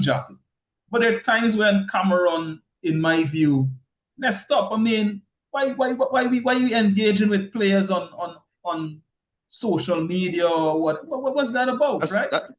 The first things first, right? You will never see another Mm. head of a cricket board make statements that Dave Cameron make in public on social media. Right. So people talking about, oh, you don't talk to your boss and that, but he you know, The first thing he did, it goes both ways. yes, the first thing he did was he made a post that was riddled with lies, right? Yeah. He made a post Oh, that was riddled with regards to the contracts that were handed out, Oh yeah, that I remember. right? Of And course. it annoyed Darren Bravo, and Darren Bravo said, "Big idiot," right? Because there wasn't any truth in the numbers that he was talking about. It was Yeah. all lies, right? He was listing categories that didn't exist. Mm. Now, we could even go as far as say, could Bravo have used a different language and Yeah. said, you know, I don't think that is true, instead of saying big idiot? Mm. Yeah, but the fact that you are on social media, why are you putting those things on social media as the head of an institution, right? No one should. You should be the least seen person. Mm. You should be the least seen person. The cricketers, the actual players, should be the only ones who are visible. Anyone who is in administration should not be seen. Mm. Yeah. It takes two to tango. Yeah. And there's also the long running history of him and the players butting heads. Mm. How are you the head of a board? You're the head of the West Indies Cricket Board. Why are you getting into constant altercations with players, constant disagreements with players, when you're not responsible for the day-to-day running of the board? How? Yeah, I see some comments in the group. Mr. Dana is noting that Bravo had an incident out in New Zealand with Sammy. And look, for me, there are lots of things which go on behind the scenes that sometimes we never hear about until it's probably really bad, you know. But all I'm saying is that, look, yes, Bravo aired, but it could have been handled differently. I don't remember all the details again, but did we call in the legends? Did we call in a Brian Lara, for example, to deal with that situation? Or it's like, okay, I'm your boss. You think, okay, all right, this is it. That's it. That's exactly what happened. This is strike number 3. That's it. You're done. That's and exactly of course, what happened. Because of, again, insularity in West Indies cricket, you think the other folks around our directors would be saying, oh, no, man, whatever. No, they're looking to see how thereby could get picked over a Bravo. So if one man career gets destroyed, okay, we got some other people in the wings. It was, you know, there are so many stories that came out of his reign as president. It made you scratch your head to think that this man was leading the West Indies Cricket Board.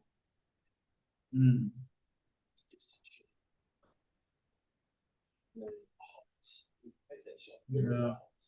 But as we start back, 314 for 4 now, Hodge just unfurled a pull shot. I would say he's been very much more careful with the pull shot. The release shot? Yeah, he's been very much more careful with the pull shot in this innings. They had put a man in the exact position that they got him out early up in the day, after he had pulled out two of the pull shots, and they got a man in short there. But he still went for it, and he placed them, you know, placed the shot better. I noticed that man is not in position right now. Yeah. You know, it's a feature I would love to see a lot more. In white ball cricket, you see it, but it would be useful in Test cricket. A little circle at the bottom, You could see where the fielders are. Oh, I guess in the okay. long, yeah. Well, I guess not in the only long that, format of the game, the yeah. different feeds, right? Depends on where the game is being played and who are the Oh. broadcasters. You see it, You right? see it? Oh. Yeah, you see it. Because I think when I was watching the Australia game, I think it was yesterday. I tuned in for a little bit, and I think I saw some heat maps they had as to where the fielders were. Because they coming in with every tour there's a different innovation, in terms of the graphics that they have, Yeah. So is it that the players would have to wear something? They'd have to. No. Or they're just using what? Yeah, it's just. I know, like in football, that's what they do. They have some device to like gauge possession, time on ball, and stuff No, like so that. the players carry a tracking device on them, and that is to monitor their activity on the field. It has nothing to do with showing. Yeah, that is just purely for data. Just for their team monitoring the body. Yes, purely for data. Yeah. How much sprints you've made, how much distance you've covered, your heart rate, all kinds of things are recorded in that. Yeah. These you want to stay down and touch. Drew.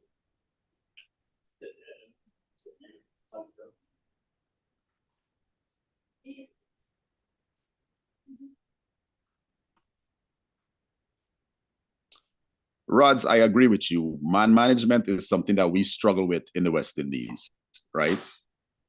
Player-coach relations, right? It's a leadership problem that we have in the West Indies. We got this thing, you're going to do what I say. You understand me? You're going to do what I say, right? And I see you reference the Kobbie Mainoo incident where his brother had on that T-shirt against was who we played Bournemouth recently on Monday afternoon. Now, in that case, you can't necessarily punish Kobbie Mainoo because I don't think Kobbie would have told his brother to go wear that T-shirt, right? But everybody in Manchester and every Manchester United fan wants Kobbie Mainoo to be playing. It would be foolhardy, and Bruno Amorim understands that it would be foolhardy of him to come down on Kobbie Mainoo for that. Because I would, whether he sent his brother out there with that T-shirt or not, there's no proof of it. Kobbie didn't say anything. Kobbie didn't do anything. So Amorim was smart in the way how he handled the situation, how he handled the questions from the press. He didn't get too much into it. Knuckle down and prepare for Aston Villa the weekend.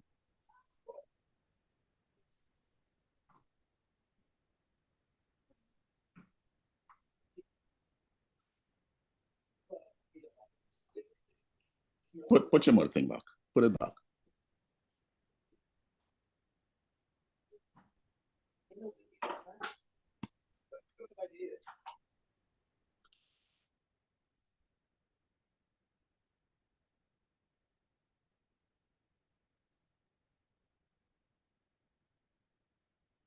I like water hiding, boy.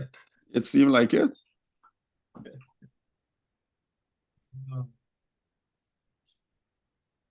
It seems like it.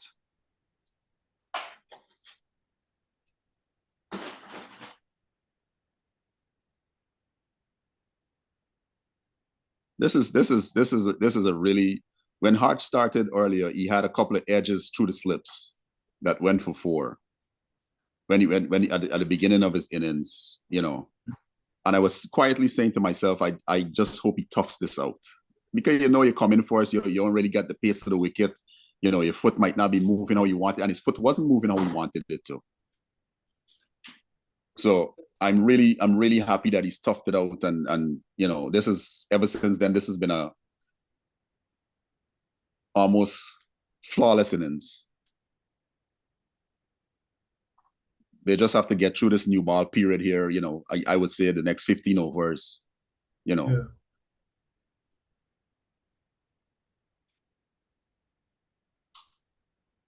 The Major General said, Walter Shame, I don't want to come and give me pepper pot.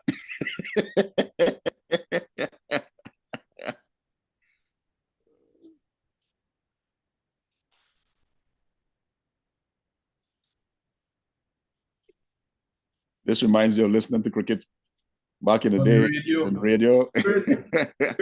Those were some good times. Those were some good times. I used to Where's love. PG from? Yeah. Where I used is to he love from? listening to cricket with my father. I used to love listening to cricket.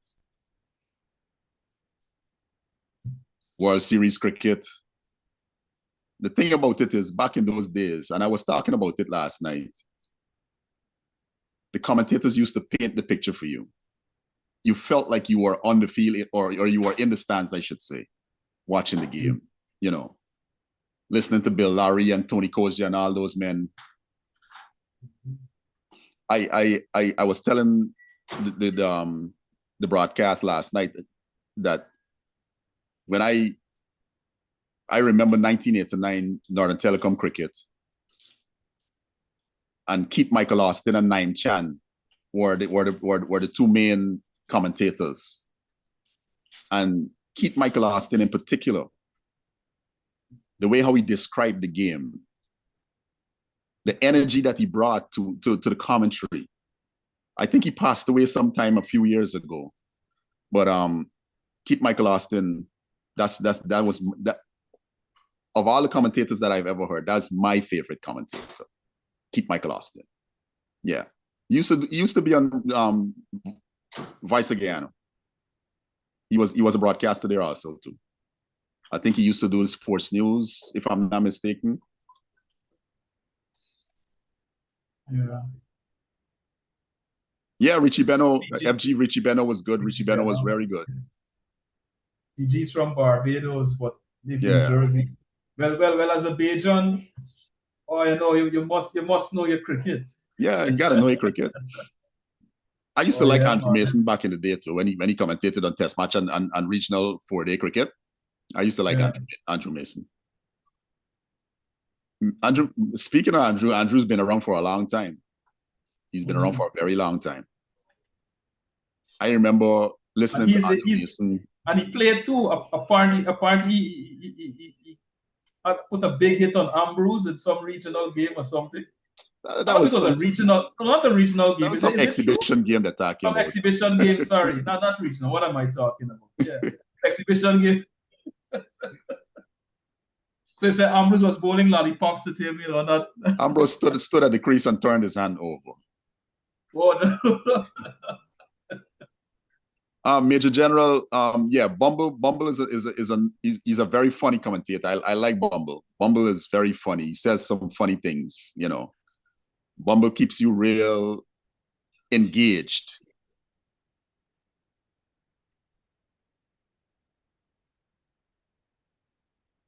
FG said he wasn't good. He was a part-time player. Oh.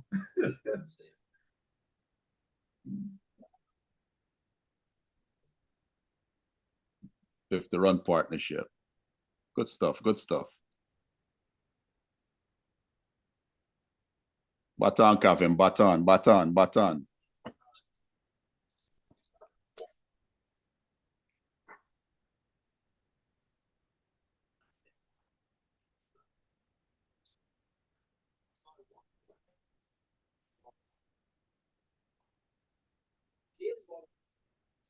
This is a statement innings for Kavem Hodge. This is a statement innings. This is you being given an opportunity and you grabbing it with both hands. You know. Yep. I also thought Brandon King has taken his opportunity at the top of the order. I personally would give that partnership a chance. You understand me? Because of two things. He looks more stable than Tage, and he moves the score along. You understand? Which takes pressure off. Which takes pressure off the next man, right? Coming in. Yeah. Stephen Roach says Henry Blofeld. I remember Henry Blofeld, that South African.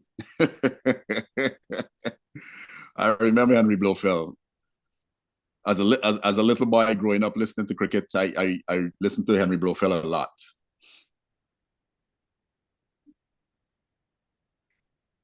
PG mentions Mikey Holden. Well, more late 90s, right? Yeah, well, Mikey started in the early 90s, actually. Early 90s. Yeah. FG, listen, I don't think John Campbell has cemented his position, but if you gave me a choice between him and Tejan Chandapal, I'm going to take him. There are many players in the squad right now that we're not sold on, but this is what we have at our disposal. So someone had asked about the bowling. Let me go back up. Stephen Roach had asked about, would you go with a bowling lineup of Shamar Joseph, Alzari Joseph, Jaden Seals, and Kemar Roach? In a heartbeat. That's what it should have been at Barbados. That's what it should have been in Grenada and Jamaica.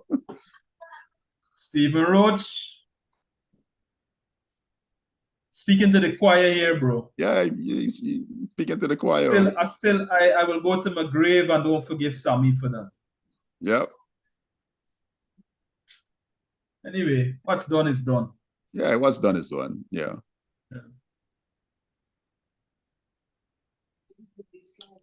Major General, I'm not really a fan. I mean, I don't mind Jeff Dujan on commentary, but I'm not really a big fan of his. Right? Yeah, that's right. It's been a really cool. But give me Mikey Holden any day. Give me Mikey Holden. Apparently, Mikey Holden doesn't even watch cricket these days, boy. No, Michael Holden don't watch cricket anymore. He can't stand to watch West Indies cricket. You say he just watches like the scorecards, but yeah, he doesn't watch. Super Smash season. FG, I don't think it wasn't a case of him not being full. Well, you can say he wasn't fully fit because he hasn't played a lot of cricket this year, right? So playing 3 matches in 3 weeks, that took a toll on him, right? So to say overall general fitness, I don't think he was, match fit to the point to play 3 matches.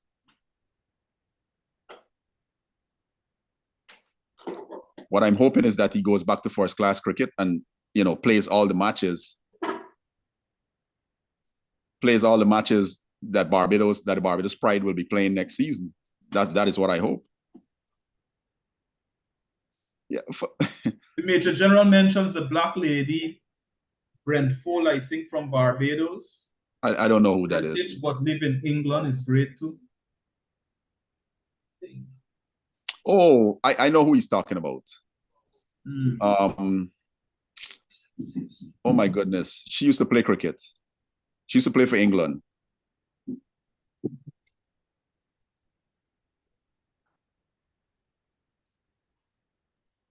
Vontae Williams says Christopher Markin Jenkins. I remember Christopher Markin Jenkins, yes.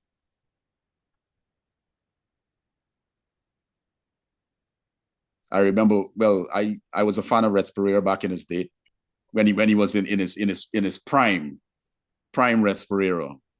80s, early 90s Rex Pereira.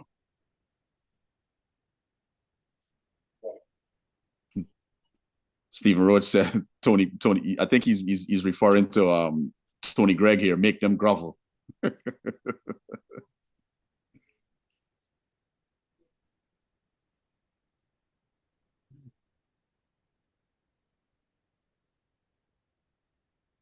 Reds is late 80s now, if I'm not mistaken.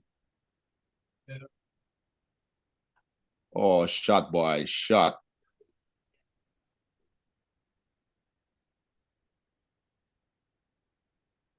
See, like how Justin Graves is batting here, there's not much pressure. Hodge doesn't have much pressure to score, and he can just take his time and get to the 100, right? Yeah.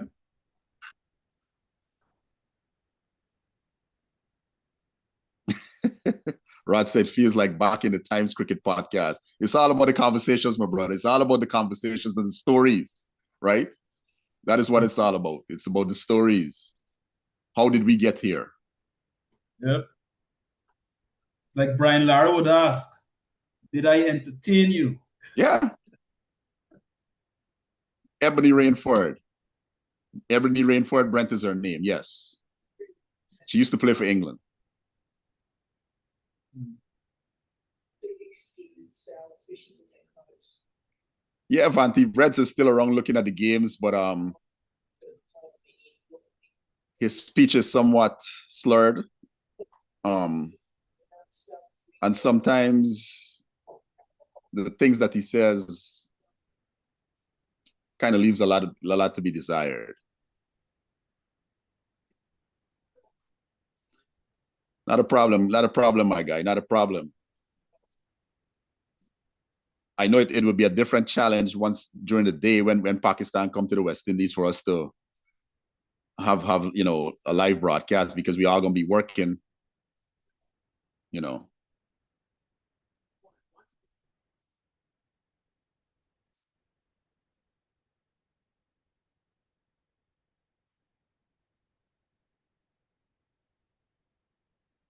Now, you see what Justin Graves just did there, the way how he got under that delivery. It is something that Shai Hope should be trying to employ. The minute you see that ball is not in your half of the wicket, and you know that the wicket has some spice in it, just get under it. Just get under it.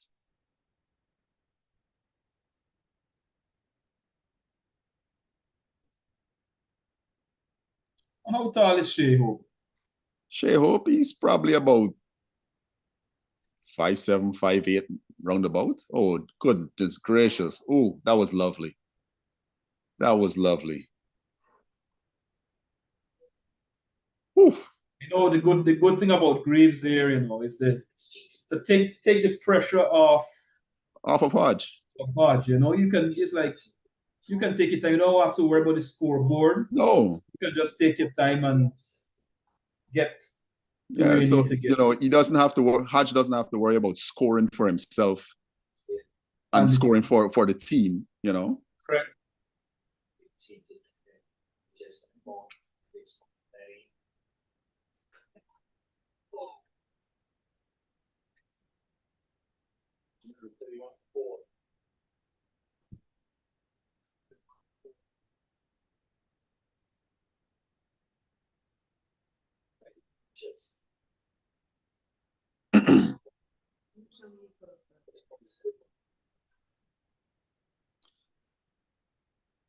Rods, that's the thing. You have to get these bowlers bowling 3-4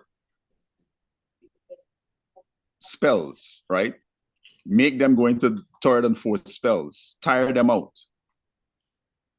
And these drive balls that Greaves is getting right now, you're going to get a whole lot more of those.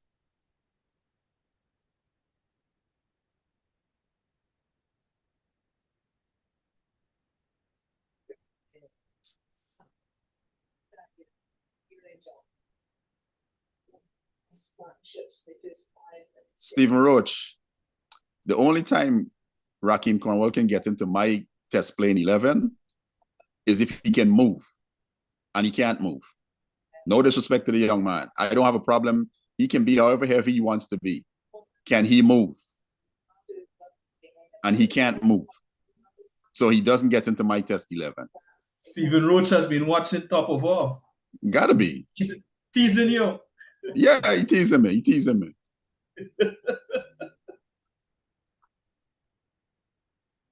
you what, good observation there, just how hard it is. Yes, it's dry, but it's rock hard. Look how high this bounces.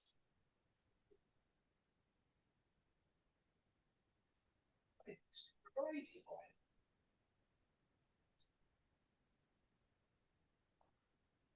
I'm really enjoying Roach's Hodge's concentration levels. Yeah, I'm really enjoying. No, and as soon as I what I call it, commentator's curse.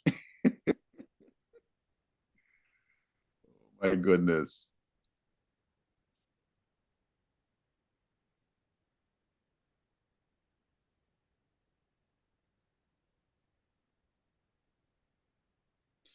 FG, let me tell you a story about Rahkeem Cornwall. So a few years ago, I went home to Guyana to watch the CPL, right? And Cornwall was standing at short third man, right on the circle. Somebody edged the ball, and the ball passed no more than a foot away from Cornwall's right foot. And he couldn't stop it.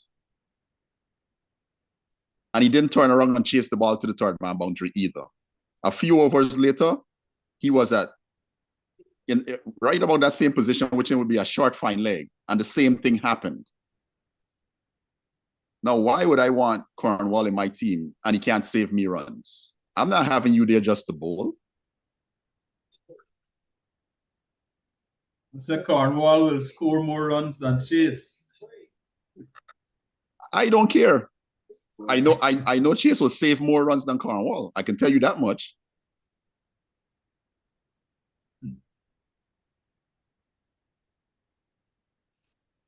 Rods, thank you very much, my guy. Thank you very much. Thank you very much. It's just the weight of his heads. See a lot of players who now look into the team as soft hand option. I know Banty Williams is suggesting, he's now working on it, Cornwall now working on his fitness. I don't know, it's sometimes it's not as straightforward or as easy as we might think it should be, given a person's body type. I'm no expert on these matters, yeah, but I won't be too harsh on Cornwall. I won't. Listen. Or Kevin, you might have a different view, a military view. Go ahead. I'm trying to choose my words wisely here, right? I have seen people with Cornwall size. I've worked with people when I was in the military and helped them lose weight. You understand me? Quite a few people. Right. It is achievable. But this is the stumbling block right here for many people. This right here. It comes down to how bad you want it. Simple as it. It's on an individual basis. How bad do you want it? Are you comfortable with when you get up and you look at yourself and go, I'm all right? Or are you willing to say, well, I know that these are going to be my ailments going forward in life? Am I willing to accept that? Because it's only inevitable before things start to happen, right? Because your body is not made to carry a certain amount of weight. Right. Right?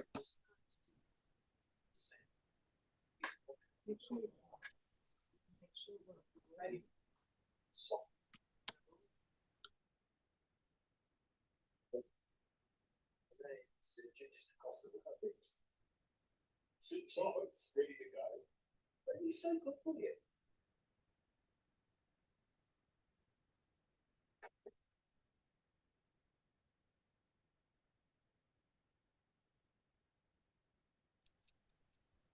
Stephen Roach, I don't care about the island bias. I'm Guyanese. You understand me? And I'll tell you this much. Guyana has won 8 of the last 10 West Indies championships. You got me? 8 of the last 10. And many of those players ain't got no business being in the West Indies team. I'll tell you that much. If you've been following this show for a while, you would know we don't give a damn about the island bias or a territory bias.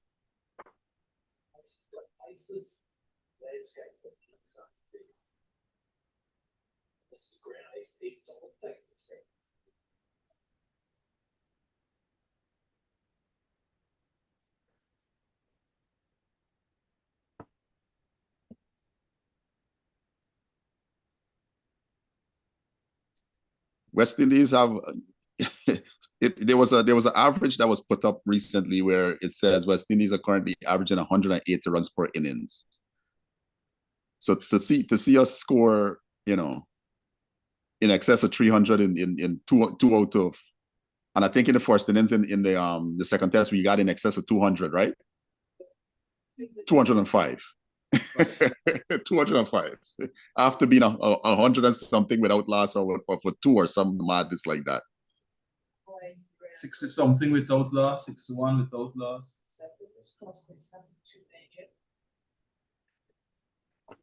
Stephen Roach, I'll tell you what, man. Tune into the Top of Our Cricket podcast more regularly, and you will see who we really are. Rods is saying this is only the 4th time in 15 years that West Indies have managed 4 50-plus partnerships for the top 5 wickets. Yeah, I wouldn't argue with that stat at all. Well, last night I was calling for a 50 from Imlach and Chase.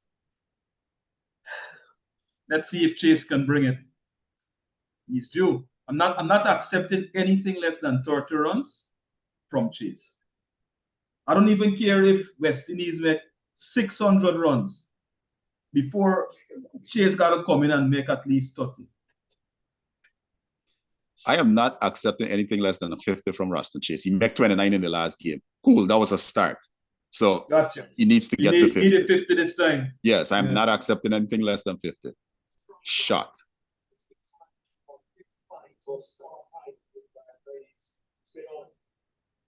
He's into the 90s. He's into the 90s. Standing catch from Will Young, but the wicket substitute fielder came on. Took it on the second grab. He played it really well. It's just not high enough. That play looks really strong. The rolls wrist nicely over the top of it. Anson, Kemar Roach is going to play when the Josephs are back. He's going to play. There's no doubt about that. The Josephs are back. Kemar Roach is going to play. He proved that in this tour. Nice drop and run. Nice drop and run.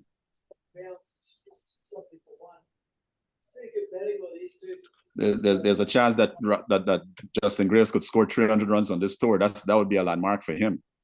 You understand? I think every middle order batsman should aspire to score at least 300 runs a tour. You understand? Especially in a 3-match series, you have 6 chances. Jacob Duckett is 27 over, and the amount of overs he's bowled in this series. Another innings to have to bowl to try to. Oh boy! Oh boy!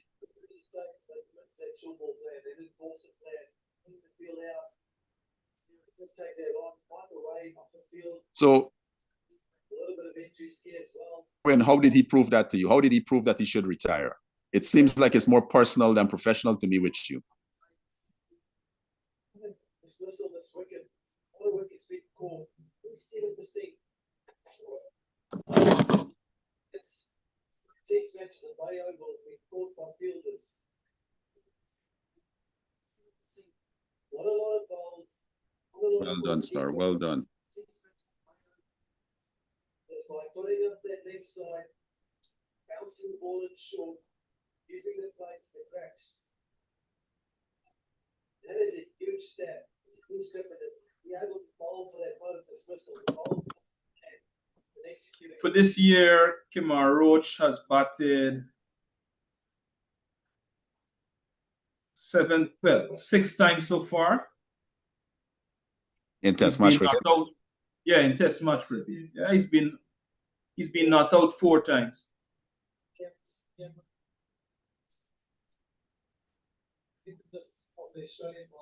So for me, when you're considering Roach, that extra thing there about batting. Hold on for me here, Sammy.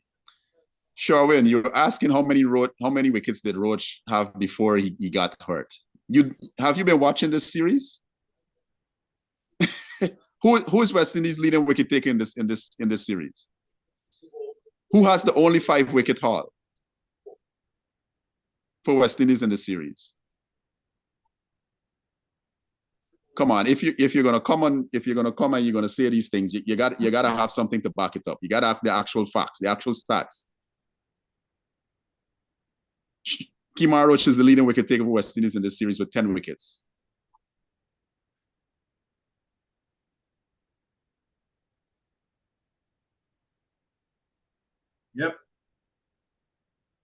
Jacob Duffy is leading the series with 16. Anderson Correct. Phillips has 6. Jaden Seals has 6. 6. Oh, and okay, sorry. So now you're nitpicking. What did he do in the second test? Now you're nitpicking. So now you're proving to me that it's personal between you and Roach.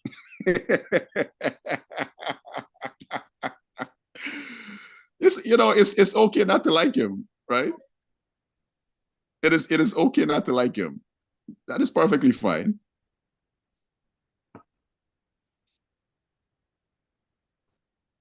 No.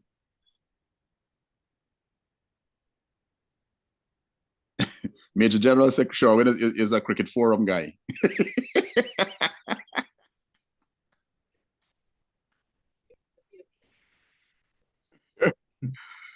Oh.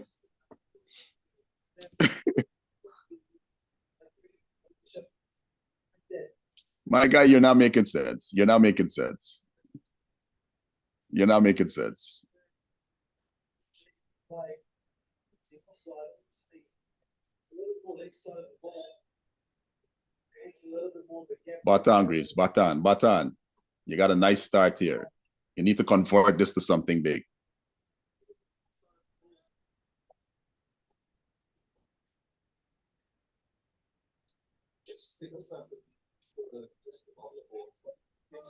And Sun says, go and watch him peppering Ricky Ponting. By the way, as Ricky Ponting comes up, I was listening to Ricky Ponting. I don't recall who he was talking to. But anyway, he was talking about sighting the cricket ball. And for him, he said he would try to look at the bottom of the cricket ball. Mm. And that helped him in terms of picking up the length as the ball comes off the pitch or whatever. And even when he was catching, he said he would catch with fingers skywards. Yeah. And that felt comfortable again because of how he would look at the ball. Let me tell you something. Ricky Ponting is one of the most brilliant cricket minds that there is in the game. Mm. You understand me? One of the most brilliant. Are you saying West Indies should hire him, coach? They wouldn't do too bad to hire him.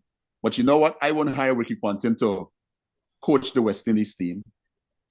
Mm. I would hire Ricky Ponting to develop coaches. You understand? And work at the academy. That's what I would hire Ricky Ponting to do. Yeah. You don't want to fix the top. You got to fix the bottom. You can't bend it when it's old. Exactly. I hear you.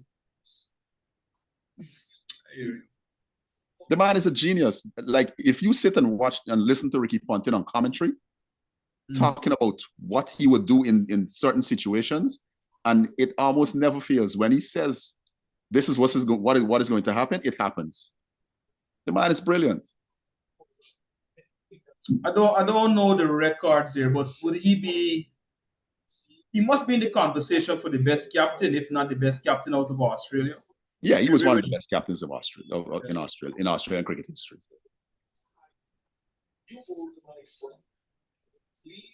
But I'm not going to mention, I'm not going to call Mr. Waugh.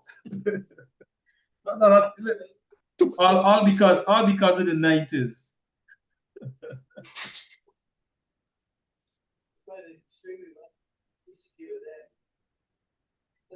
Casanova wants Hooper for batting coach. Does Hooper want to be a part of West Indies cricket development? Hooper was the batting coach recently when Sammy first started in the one-day side.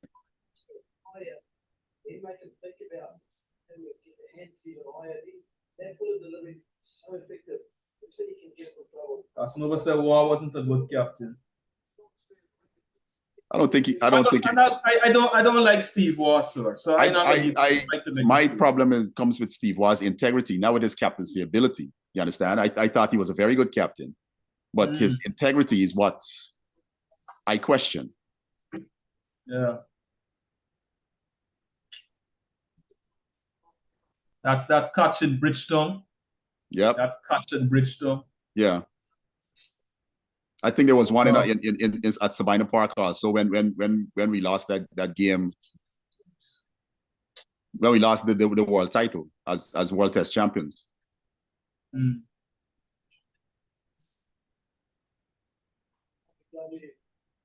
By the way, as I looked up there, somebody mentioned Hodges closing in on 200 deliveries, 198 deliveries.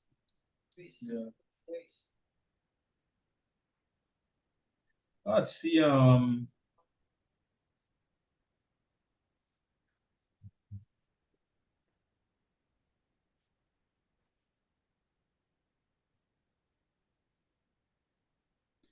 Casanova, I don't know what took place as is the norm in West Indies cricket. Things happen and no one says, well, no one even said, well, Carl Lupu will no longer be working in the capacity as a batting coach. All we knew is that he disappeared. And it's par for the course with Cricket West Indies. Like, take for instance, the two Josephs are injured right now. Have we heard anything about, hey, how these guys are progressing?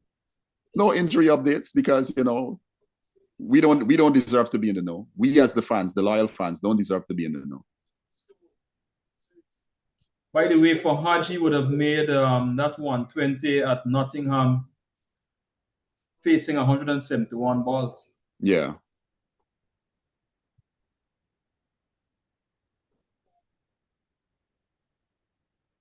That's right. Well, strike rate says it all, 70.17.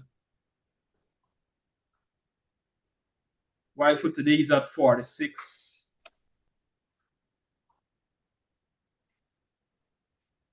Excuse me there, Sam. I'll be right back. Yeah.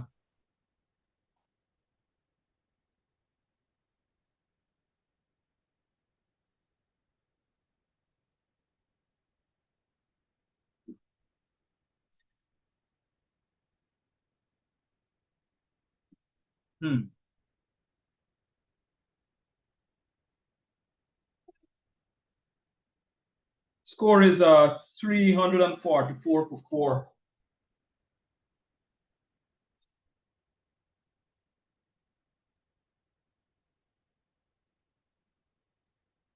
I know as for Carl Hooper, I would imagine can't speak too confidently about him as an individual at this time, but I would want to think with age and experience, greater experience, that Carl would do a good job. But the issue which always comes up has to do with the politics of West Indies cricket. Carl from Guyana, this man from here, there, what have you. I think that always gets into the conversation and makes things messy. So, and I have some people who, I don't know, Carl might be one of them, just can't be bothered to get back into that messy type of situation. So we're not likely to see him. Yeah, Casanova, it's a thing, people who are blunt. Yeah. You're not going to get very far in this region. You don't want to show people up,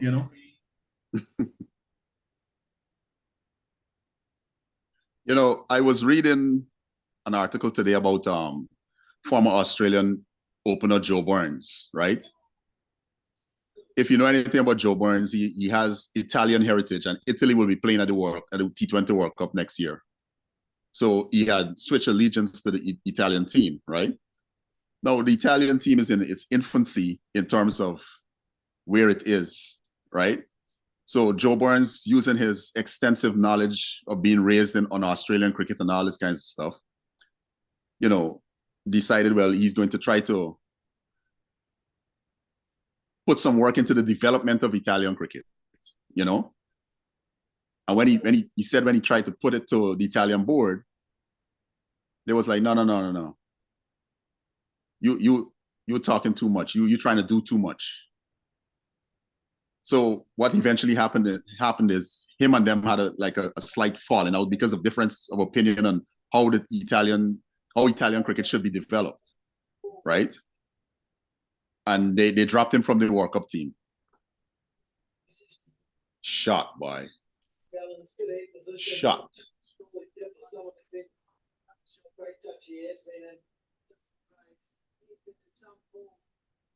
I tell you what, though, since that last test match against India, that second innings.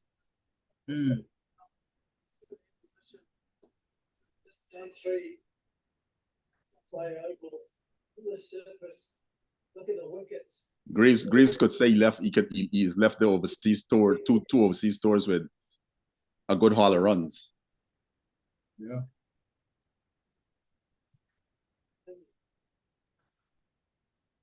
Especially Jacob Duffy spoke about the Australian championship. Oh, Barbados definitely has it going, man. Yeah, because Barbados has and Barbadians would say their system is not good, right? What I think it was FG or somebody was saying that the system is not good, but based on what you see in the West Indies team, their players are better prepared than the other players.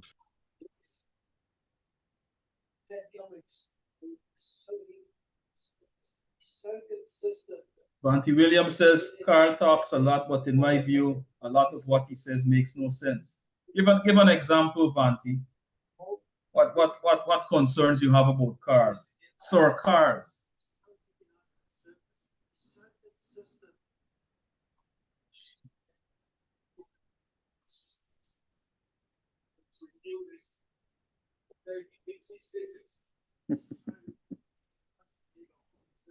Oh boy.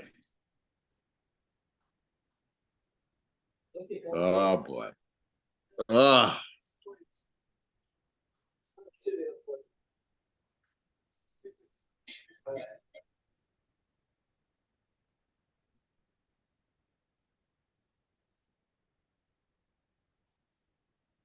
Stephen Roach is asking about why isn't Belize and the Cayman Islands not in the West Indies setup? The only reason I could see for Belize not being there is that maybe not much is going on there in terms of cricket. I don't think there's a history of the game being played in those territories or in those countries. Yeah. Why did Justin Greaves review this? Jesus Christ. Yeah. So for someone from Belize, you would have to then at some point go to one of the other islands to fit in. I don't know how that would work, but I don't know.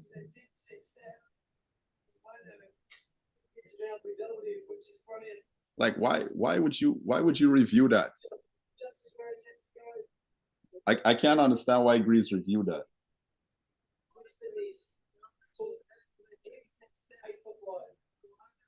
That was dead straight. You didn't make any contact. You didn't make any contact. Yeah.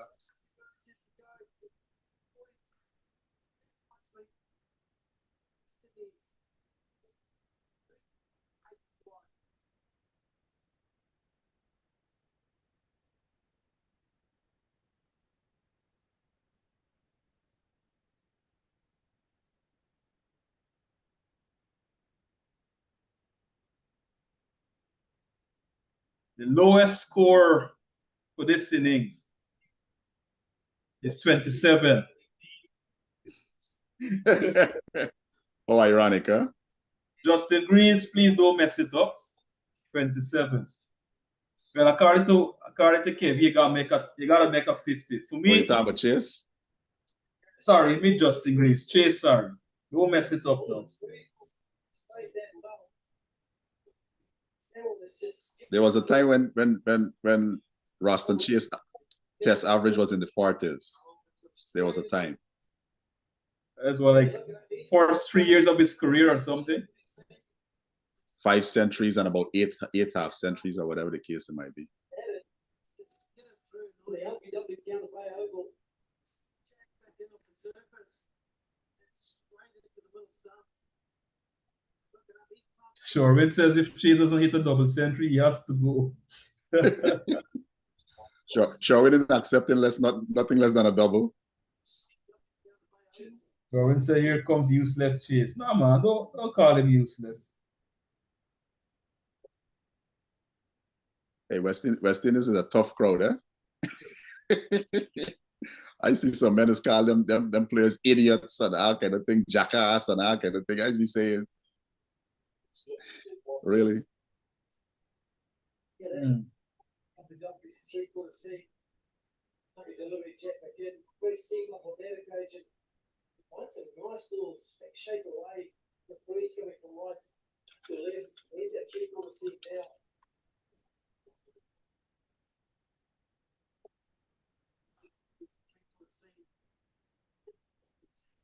Stephen Roach, Fraction straight. it is not only the West Indies that has to grow the game in the region. The ICC has a role to play in that also, right? And you can't necessarily account for Belize, because Belize is in Central America, while their culture is more of a West Indian culture, right? But they're in Central America, and that's something that the ICC would have to look at, not necessarily the West Indies. Now, there are a couple of initiatives that Cricket West Indies have undertaken to grow the game, not only in the Caribbean, but also in South America, right? So, Belize has a national team, fellas. yeah, they do. But I don't know if they play white ball cricket, obviously. But yeah, being on this, in Central America, yes, they have the British heritage, but culturally, I imagine it to be more aligned to the Spanish culture, Guatemala. No, but Belizeans sometimes almost sound like Guyanese. True, correct. I agree with you on that. Yeah, I agree with you on that.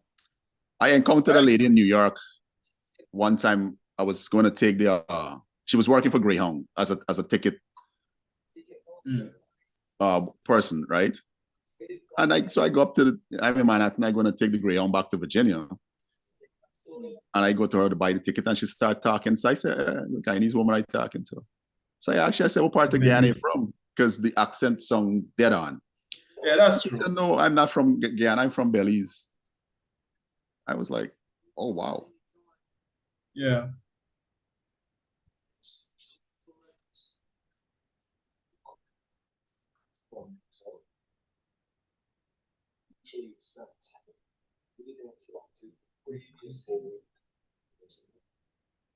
One, two, three, 4 players in the leg side for Chase. The leg side for Chase.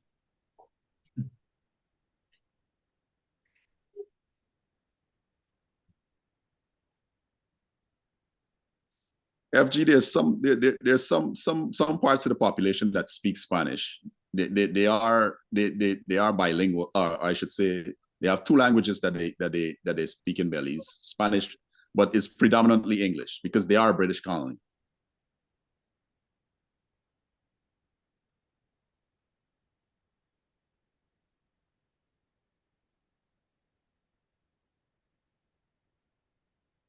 But the thing is, though, I'm wondering.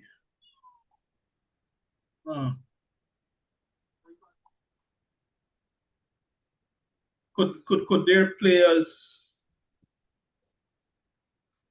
I don't know how the ICC would treat with that, though. To play for Guyana and then go through and play for the West Indies. I mean, if you have a parent, I guess, yeah, obviously if you have a parent who's Guyanese. They are, but they are Guyanese who live in Belize. Yeah, of course.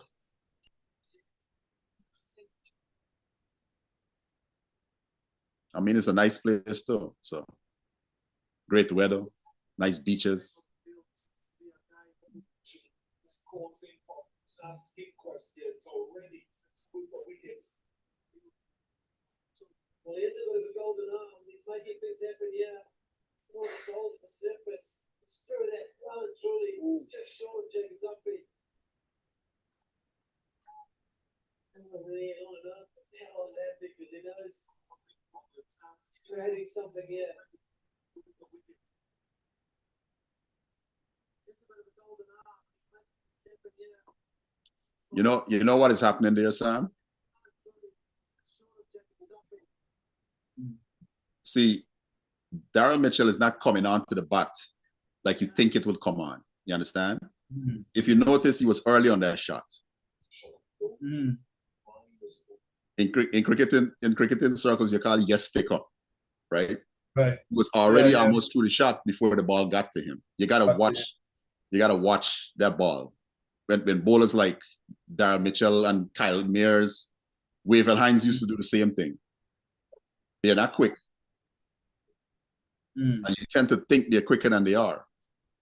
This guy's just a slower. He's coming out 115 kilometers per hour, but he's been hard. He's bouncing lift. The pure reflection of his face. Do face it.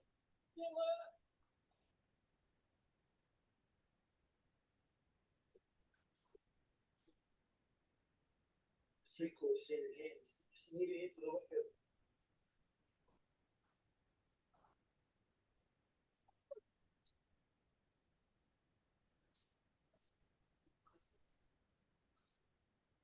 Take from Tom Bundle, not easy. Standing up to the stumps, cracks to the place. Some balls dying, staying low. That 3/4, that's rising. With the hands, lovely take. Trying to keep Hodge trapped on the crease, bring that LBW to play again. Hodge has got to concentrate right now, because when bowlers like Daryl Mitchell come on, they look like, as Jeffrey Boy could say, lollipop. They break your concentration. That's what they do. They break your concentration.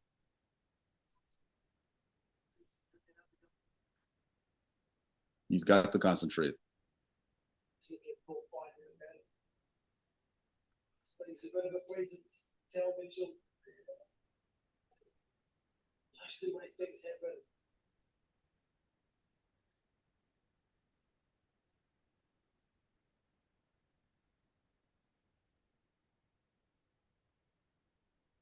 To go to see target stumps and pads. So, what's your best recommendation for them concentrating at the crease? Start to the self.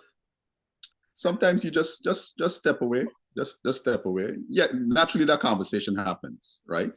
Mm. That conversation, you have that conversation with yourself, but step away from the crease. Walk to, Like square leg.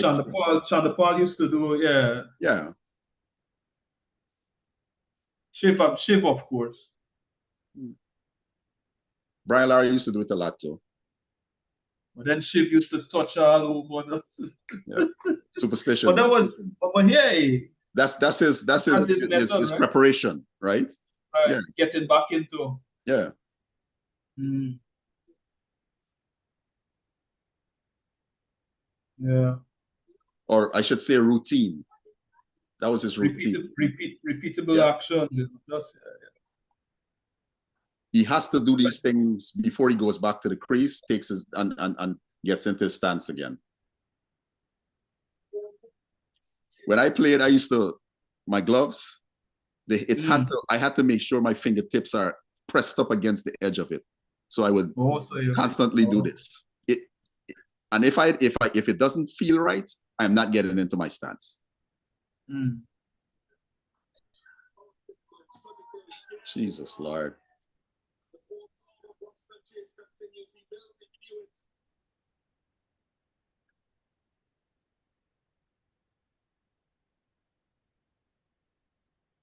You know, Roston Chase come into the wicket, and the way how he batted, I said he ain't got long here.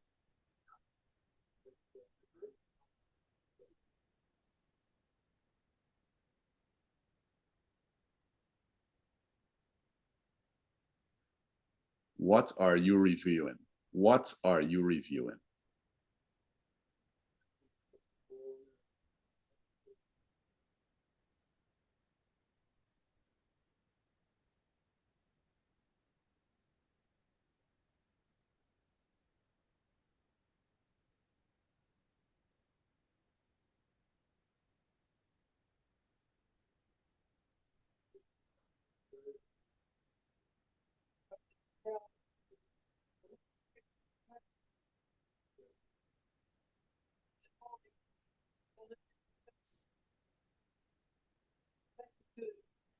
The Grace Field team, that one just skips on.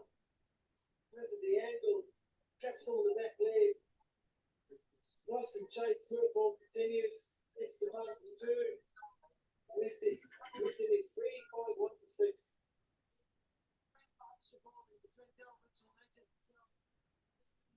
You know what's especially painful here too for me? Roston Chase is a spin bowler.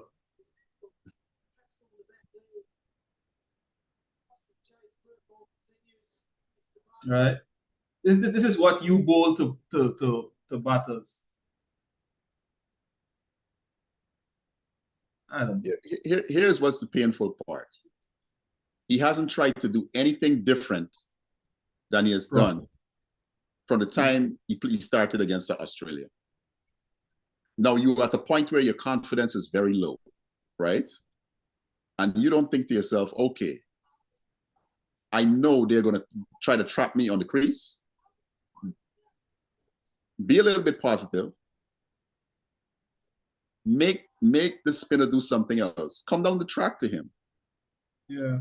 I was going to say that given his height, try to, get to the ball earlier, for example, no? Yeah. I mean, the thing with spin is, either play early enough or play late. But in his case, come on, no? But it's something that happens when you're low on confidence. Yeah. It's like you got two big stones on your foot, right? Right. It happens because you get very tentative. But no, listen. One of the things about I think it's this very ground. You have the nets, outside nets, and then like you have an indoor climate control facility or something. I think it's at this ground. Probably. And I bring this up because as captain, if you really want to make a change, you'd be working on it, or maybe he did. I don't know. Has he been doing extra work in the nets?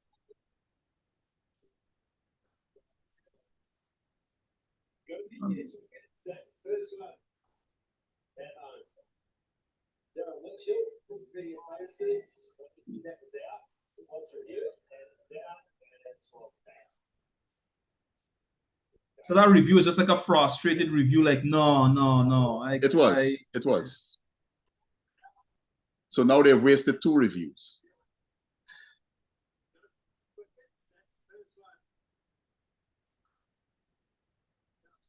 Because now if you get a half and half review now with Hodge, he has to be afraid to do it. You understand? I know it's the other thing, Kevin. Well, here's what it is, but the first goal as captain would be to see West Indies get that 25 runs to get past the follow-on. Yeah. That's it, right? It's not even about you making 30. Forget about what Sam said about Pan Kevin.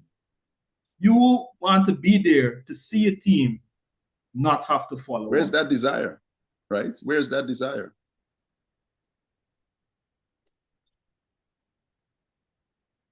Do you agree with Philip coming ahead of Roach at this time? Well, Roach is injured. Oh, Roach. Oh, sorry, I missed that. Yeah, he didn't bowl yesterday. He didn't take the field yesterday. His hamstring. He did his hamstring. Oh.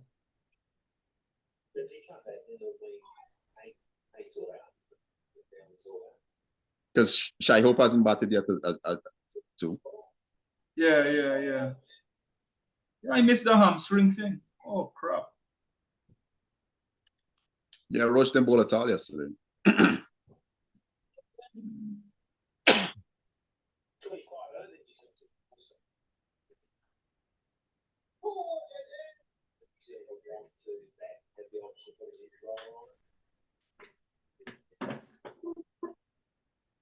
6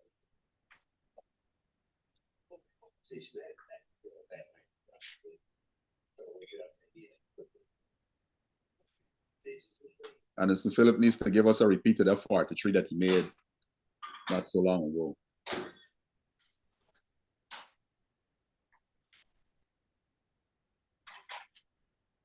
24 runs from the follow on. They need to, you know.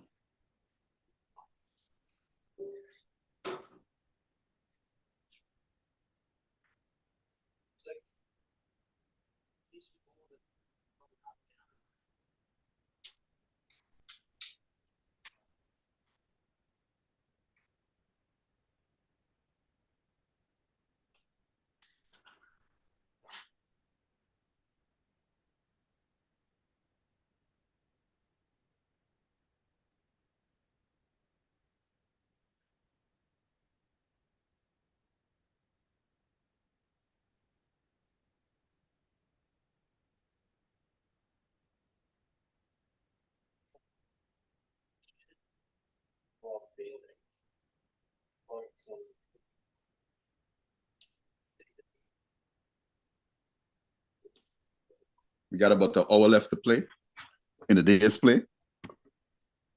Hmm.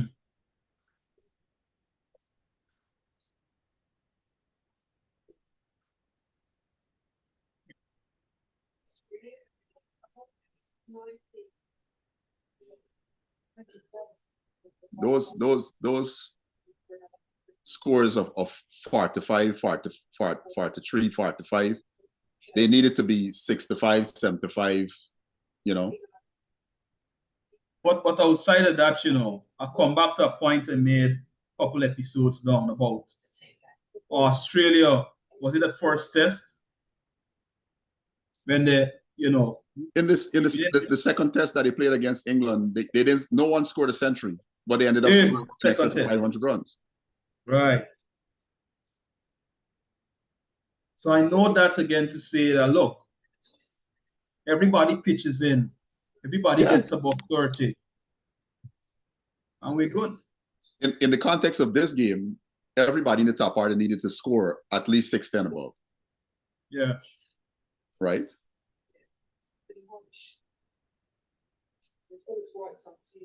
Check your boy Reefer, man. Man is a lot happier these days. I'm not sure what he's happy about. A little happier. Huh? I do believe it is time West Indies address the batting coach and fielding coach. There might be need for change there. There might be need for change there.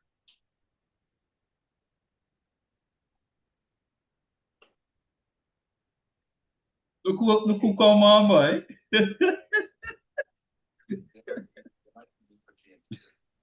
Fiji is asking if Chase should play another test. Walter, first and foremost, before you say anything, you understand? Before you say anything, apologize to the West Indian fans. West Indies still batting is after tea. Your dada.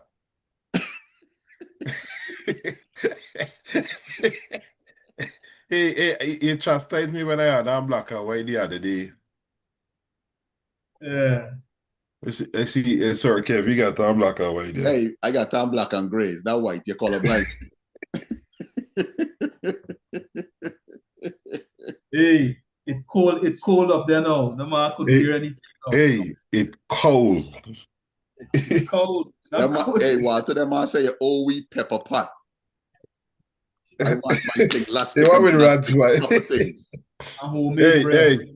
Hey, Hey, what I water it down though, but you know it got this as well.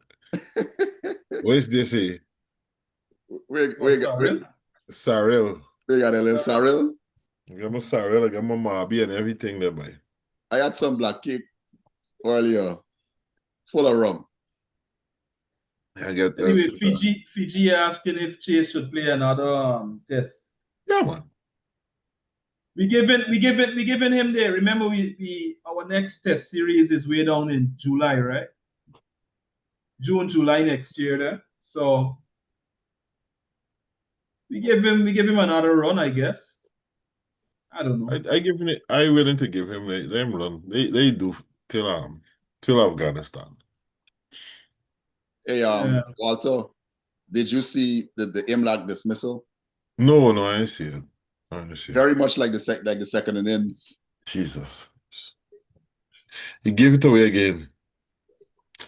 And he was But looking would you say that Chase? But I don't know if Chase would be available to play regional 4-day. Would he be? He ain't got no T20 commitments, so he needs to be playing for it. And he make it a big box, as they say. Well, I would say let us see him in the regional 4-day. Set a standard for him there, and then if not, pull him. What Fiji's asking up. Oh, shoot, it's 6 now. People how Chase out? LBW. Trapped on the crease, right in front of the stump, and review it. Absolute madness. I understand why that man calling for you.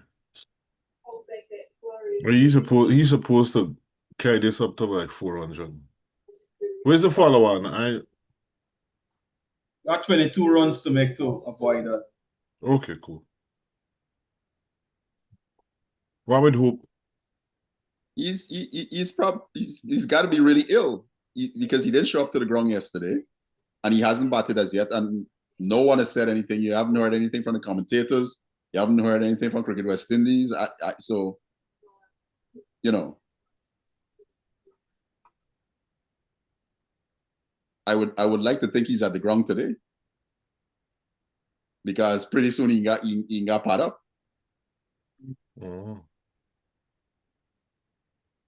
Unless what he got going on is so bad that he can't get out of bed. And Roach, like he can't bat, because Roach would have been out. Roach, I just saw him by the dressing room. He looks like he's padded up. Okay. But Anderson Phillip is not a bad, low order batsman. Yeah, he come back. I was just telling everybody that he needs that innings of 40 that he made, I think was against Australia. It is required again. Even though we defend against Patel, they just know it's nice at soft hands. Nice soft hands. Keep it down. Ain't push at it too hard. West Indies are back, Walter. We're back. Yeah, I tried it. Let me see who wickets Patel get. You get Chase and who else by? There's people. Calvin Johnson wants Hope to be captain. Now we don't put too much pressure on Hope, big man. Calvin Johnson. The only way Shea Hope should be captain is if he relinquishes the captaincy of the T20 team.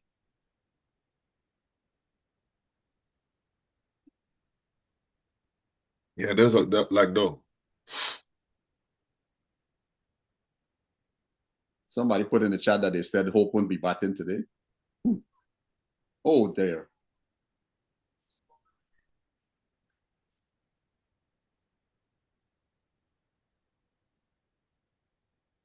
Okay, Garvey. Oh. Stephen Rhodes said he thought you were on the plane to New Zealand. Any plane ever to go is a plane to Guyana, boy. Mm. Shot. Tell me, is this it? Yeah, I'm here, Christopher, too. Straight, Christopher, there you go. Really hope Hodge get this century.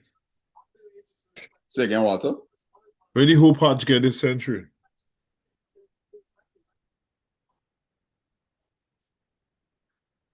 Oh, Anthony is out. Oh, that was that's he. So he got a ball that went down the leg side, stuck his leg outside the leg stump. The ball cannon into his pad and went onto his stumps What's he? Oh, from okay. Ajaz Patel. Oh, fellas, today was a funeral for Ron Robinson. Oh, today was Ron Robinson's funeral. Mhm. No big thing, boy. But it was a big thing today. Yeah. So that's one of the Christmas time traditions. Yeah. Mhm. Yep.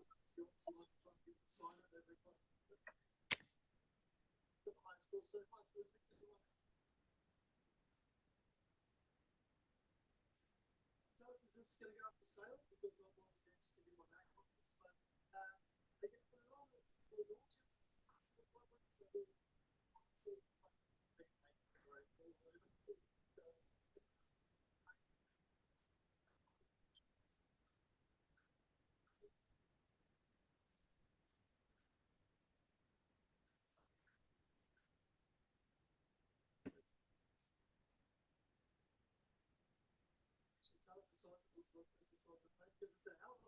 I really wonder what's going on with Shy Hope. What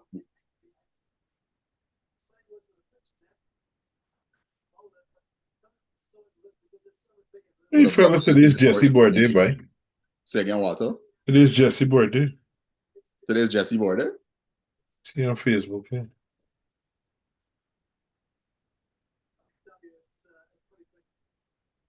Come on, Kevin Hodge, let's go.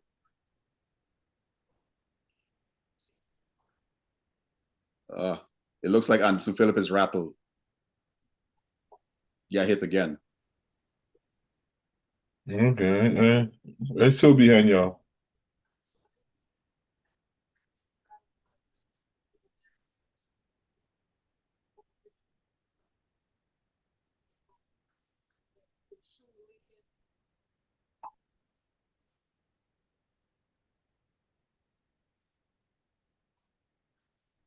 Stephen Rhodes said, how is Walter? President Trump wrote Henry doing today.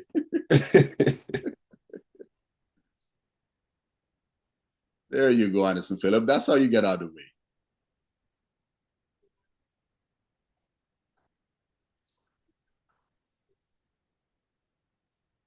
I wonder how long it take for Hodge to move from 80 to.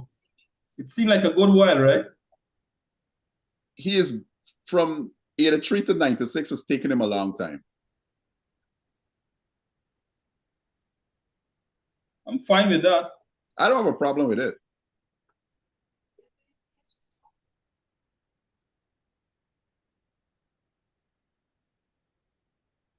Yeah, Mr. Casanova, I think he needs to get off strike indeed. Anderson Phillip needs to get off strike. I think if it comes up and he hits the ball into space, I don't think he should take the run. Just let Kevin Hodge take strike the next over.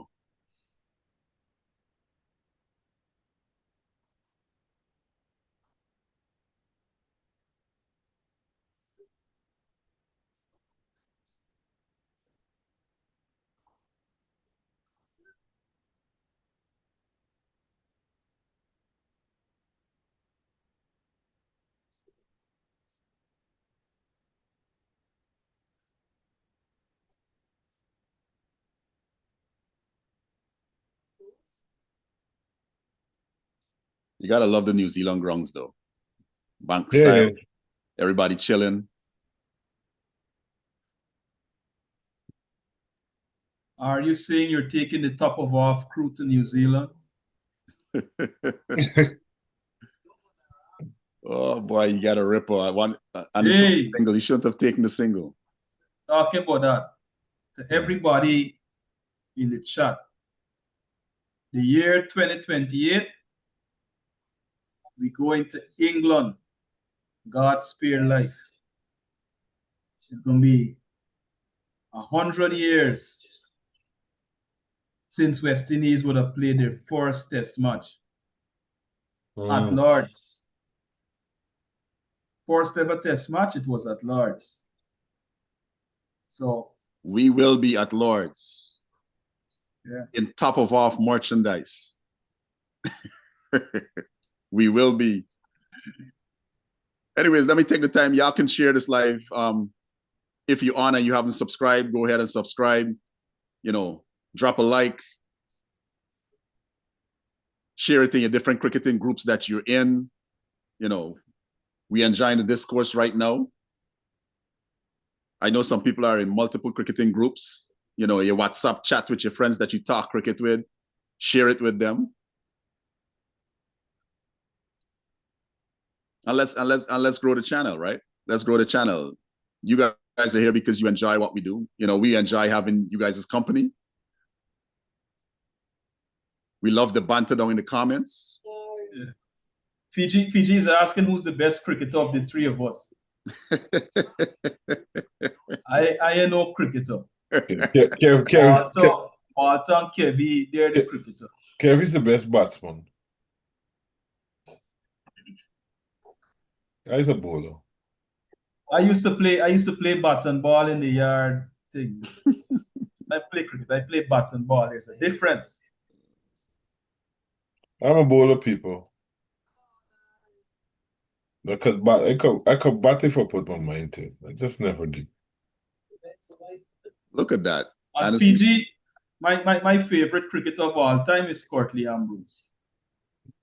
But yeah, we grew up in the same hometown, New Amsterdam. That Went to same the same school. high school. Yeah.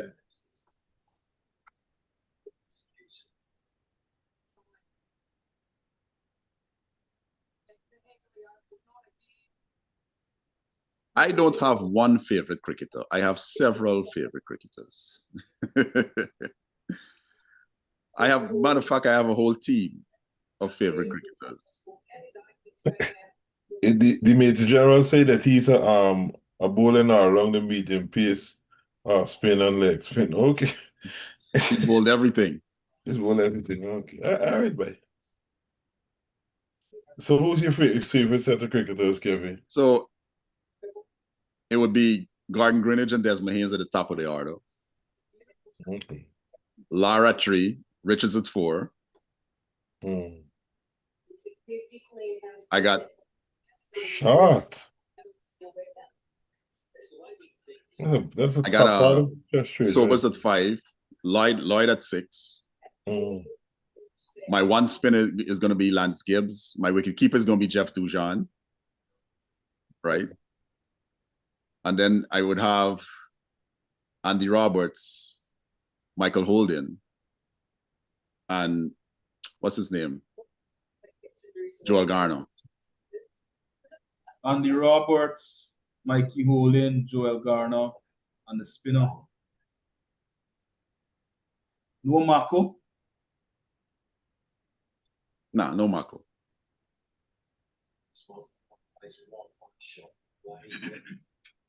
Heavy. Okay.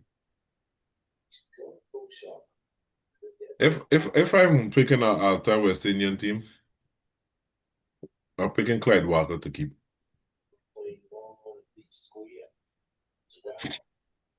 My batting is 7, so I'm batting long. Batting long.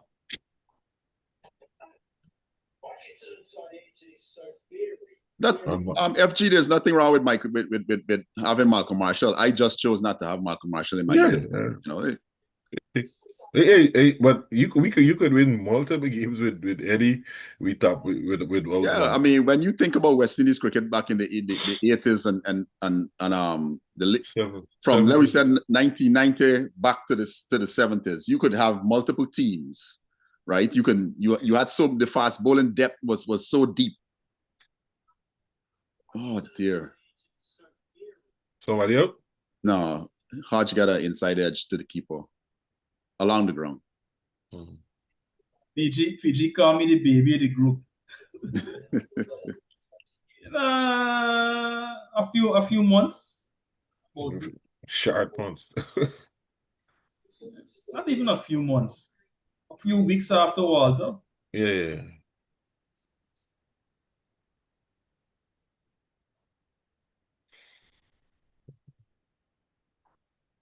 Shot.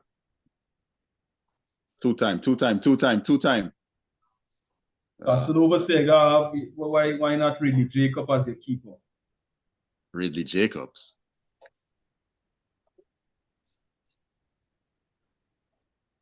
Ridley Jacobs is nowhere in the conversation of a good wicketkeeper.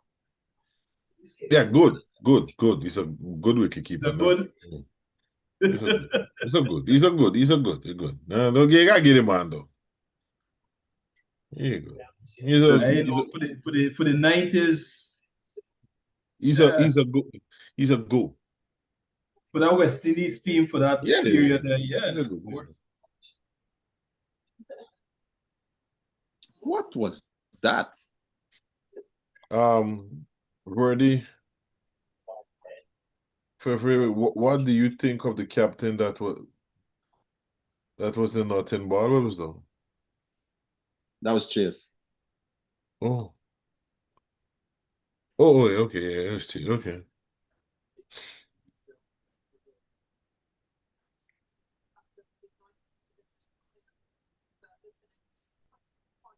Good after, Mr. Lee. I'm going after.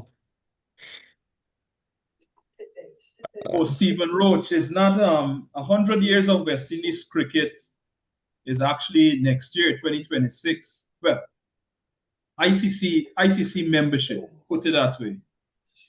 But 100 years of Test cricket for West Indies would be 2028. But the substantive point there is that not getting any jersey. Well, you gotta put pressure on them, man. You gotta put pressure on them. West Indies should really be looking to capitalize commercially on that, you know. We missed a trick for years with a lot of these men now getting older and dying off. Yeah. A lot of people who support them going up in age and dying off. No, you think about selling trick, jerseys like George Headley and all these men, you know, Garfield Sobers. You get older people who would have bought them. Sajawal from Pakistan is hailing us up. He's a fan. Good to have you on. Sajawal, thanks for coming by. Which part of Pakistan, sir? Yeah, we're in Pakistan. You know, what region are you joining us from?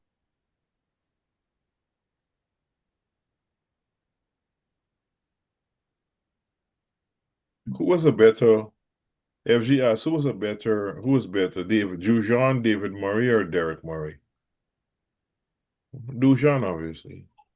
Well, people depends on who you talk to. Some people said Derek Murray was better than Jeff Dujon.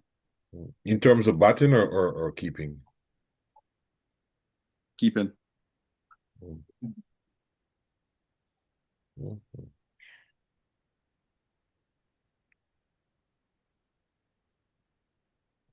Anderson Phillips looking like a top 6 batsman. I know, right? Man on face is what, 31 balls? Am I seeing right?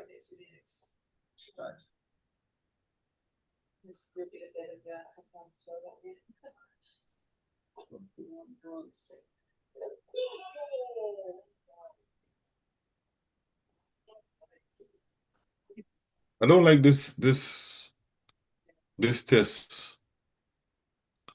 The test shirt that Philip will have on. Well, with the sleeveless over there, numerous players have that on. It's like a little sweater thing. Next thing you got to put on a tie. It's all right now, but I love it. Chase had it on. I guess it changed it up. It used to be John Campbell, I think, had it on also. Because it's made for the climate there, you know. Yeah, because it's a cooler. Yeah. Mm.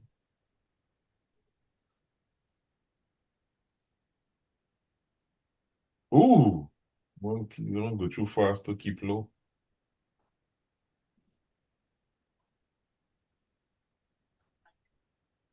That's smart. That was Stephen smart. Roach is saying, "How come you all mention Rowan Kanai? We didn't mention him a couple nights back, didn't we? I Rowan mean, Kanai is a keeper, but not on the it's about level. personal Yeah. preference, right? I thought Ron Kanai was one of the greatest West Indies batsmen.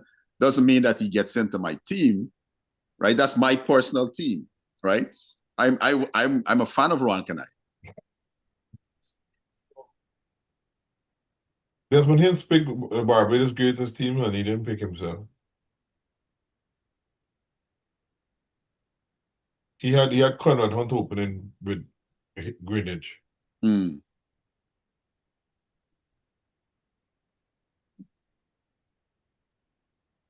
I mean, think about it. You got men like Conrad Hunt, Sir Everton Weeks, and all these guys. Mm.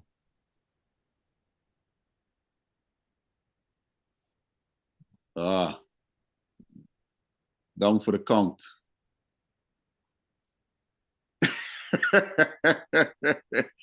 Michael Ray's laughing. Okay, I still behind. Ooh, Oh shoot.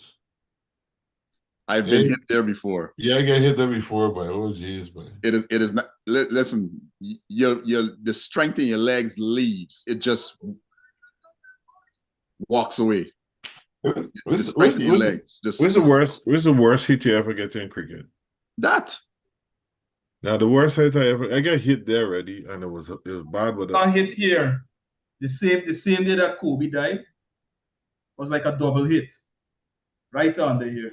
Mm. Playing in the nets up at UTech. I was playing at the culture center Tarmac in Guyana. And you know that they get sun and I go for feel the ball and slide Go under down there. and hit he. But the way he grimaced, I can't ever recall. This to me is the worst reaction I've ever seen for a person getting hit down low. I don't know if you've seen worse, Kev. You might have, but for me, It's generally I see generally the same. Everybody's kind of I remember this man Roland was groaning, man. That's like, you got oh. Sam, some that I thing see. hurts. That it that hurts, it hurts. I mean, Even with the boxing, the no, I get boxing it, you know.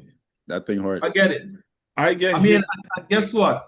Playing at UTech, I used to be playing without a box, you know. That was a risk. Granted, of course, yeah, Hey, but hey, there's the thankfully, one there's the other than a cricket ball, there's the one cricket gear I still got. mm, Still got a box. It is not something you just give away or I care about to my share. first time getting hit there was on my bicycle bar. And yes, I buckled.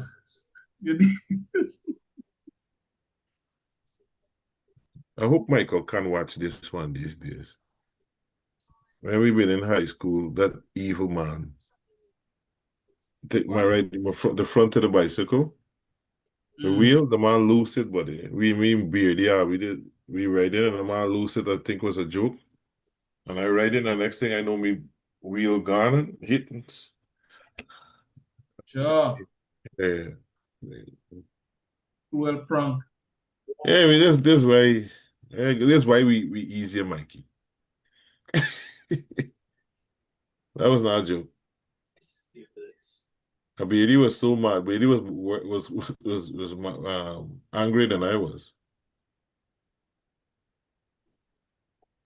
I guess some people always do those kind of things. There's the worst I ever get hit there. Cause you remember you riding the bike and you out? No, just quick running between the wickets.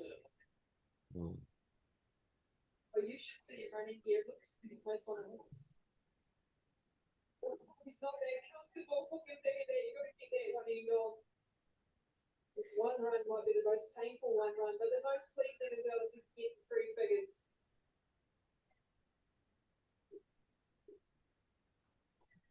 Shot. It's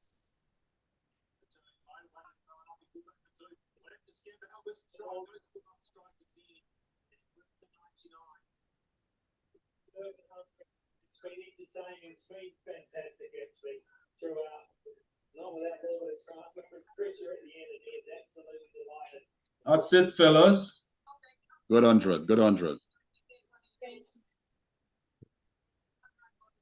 I'm still behind. Himself know the importance of that well played. The second 100 in Test match cricket. What happened? 8 runs away from the follow-on set up there. Fellas,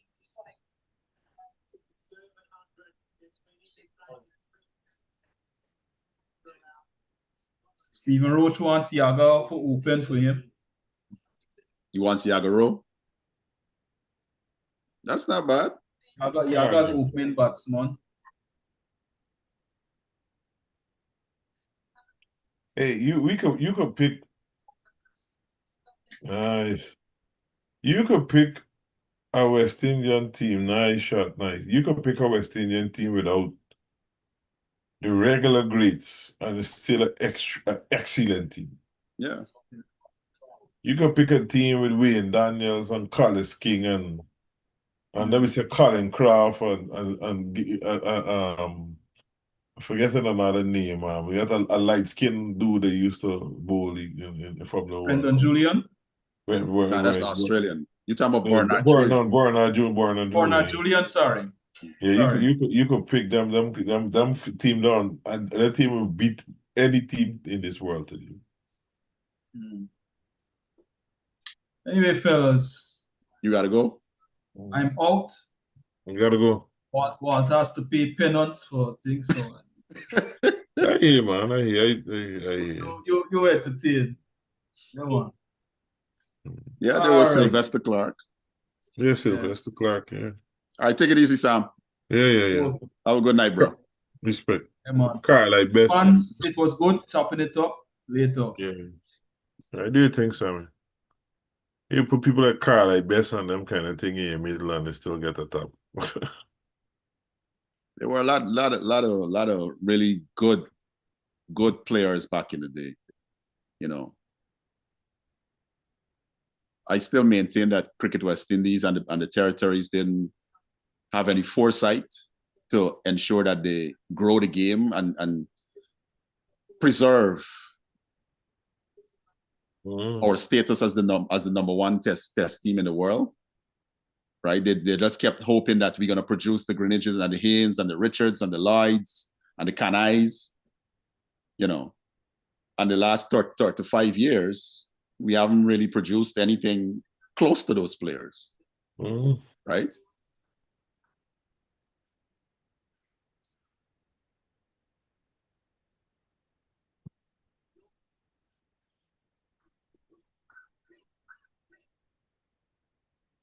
Yes, Stephen Roach, there was Alvin Kalicharan also. Yeah. Listen, the all the short format cricket that you're seeing in today's age, right? The T20 cricket, the 100, and all these things. Even one day cricket was inspired by West Indian cricketers, I should say, right? How we play the so-called baseball. Right. We've been what England calling baseball. Now we've been playing baseball since God in heaven knows how long. They Some try of to them give have it been alive back in They those try days. to give it a negative connotation and call it calypso cricket. Yeah. But now they're doing it. Yeah. Now when England is doing it, it's something nice. When West Indies do it, they call it calypso cricket.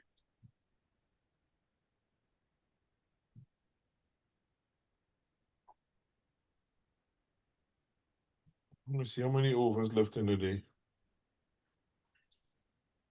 Nice. That's 4. That's got to be 4. That's got to be 4.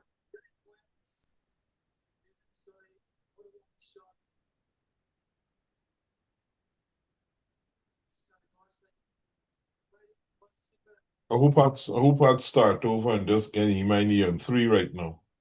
Oh, nice shot, man. Nice shot. Go. 4 runs. That's 4. That's definitely 4. No, it looked like he just got it. They would have to see a different angle. Mhm.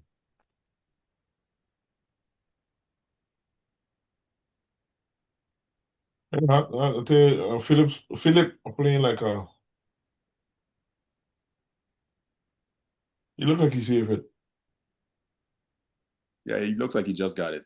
Stephen Roach, the question that Stephen is asking is, the debate is, West Indies cricket players better in colonial times than independent times? I think the answer to that question is quite obvious. Different era though. Yeah, different era, and the motivation was different, right? The motivation was different. You can't estimate that inner thing when someone wants to succeed so bad, as opposed to these days when, you know, a lot of these young players were were raised in a lot more ease, I would say, right? They were raised on a lot more ease. So yes, colonial times, we had better cricketers. And everything was even because you had all of the technology in the game. Yeah. And the people having distinct advantages. Like in anything that we do naturally, once we do it naturally, we are the top of it. It's when they started adding anything that is not natural, if you want to see, like, because like the things that happen is not necessarily, you could argue, is not natural, right? It's just enhancement. Yeah. Right? Yeah. But let's say we were to operate based on that level playing field of being not having all the facilities, I don't think they'll be good as us. Because we dominated for all those years because we were naturally quicker, stronger, faster. Exactly. Natural athletes, right? No, it's not about quicker, stronger, faster alone. It's about skill. And it takes infrastructure to develop skill. It takes, and one of the major problems that's wrong with West Indies is the fact that people like you and I are living outside. Like there's too many people outside of the Caribbean. Yeah. Forced. Yeah. Circumstances, right? Right. I mean, so the diaspora is so white.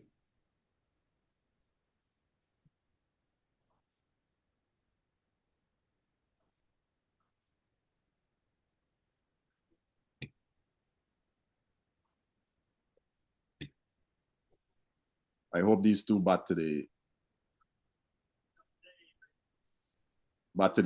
close of play. Let's check and see how many overs left. I think they got about 8 overs left in the day's play. Yeah, I think they should shot one. I mean, if the ball come hit it, but yeah, if you get bad balls, you naturally got to hit it.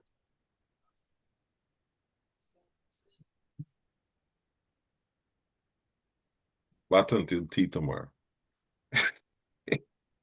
Yeah, my tea. That would depend on Shea Hope's health. Yeah.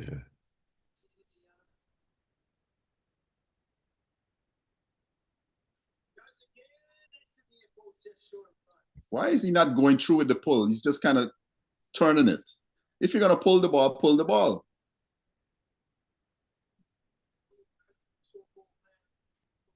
Yeah, 6.3 overs remaining in the day. All right, let's go. Exactly. He's going low to high. Get on top of the ball. It's either that or you get under it. Who's the Hodge? Yeah, because he's attacking his body. He's around the wicket to him, attacking his body, Mm. and he's just kind of paddling low to high. Yeah, that's low to high. See. Yeah, I almost gave it away there. Yeah, you can't give it away now. Exactly. Let it go. Let it go.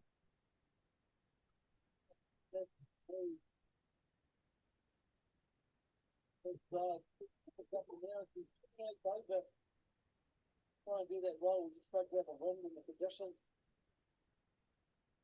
Stuff the energy out of you. The big shot become big workload he's had. Short of wicket now in play two. Stuff he continued. Love on that.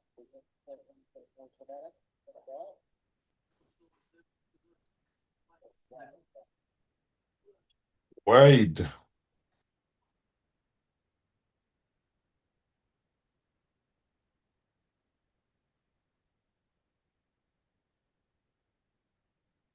I might do it a little bit earlier. Forward hard, lift the pressure. Johnson did give us stacks of play. All away from avoiding the follow-up, will be one of them.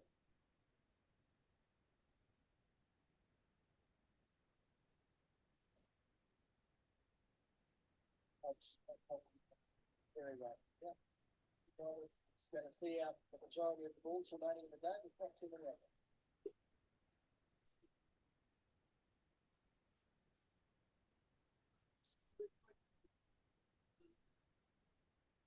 I think Duffy's gonna go full now. Walter, Mm. you're falling asleep on me, General.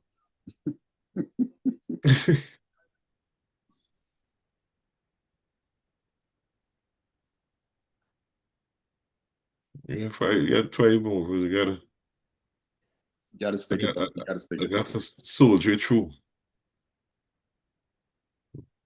FG said, just imagine we scored 372 runs and Hope hasn't batted. Very well. Very well. Yeah. If we didn't score 300 on this feather bed, oh God, boy. Major General, as they have they said that Kemar Roach is not going to bat?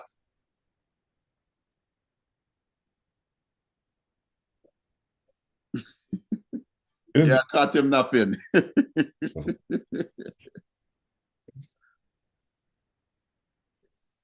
Sleeping on the job. He's sleeping on the job. Yeah. Had a long day. Yeah. Beat back. Then the people them went to like a theme park kind of thing in the damn cool. I was supposed to drive up to New York Mm. today, but I once I went to bed last night, I didn't get enough sleep.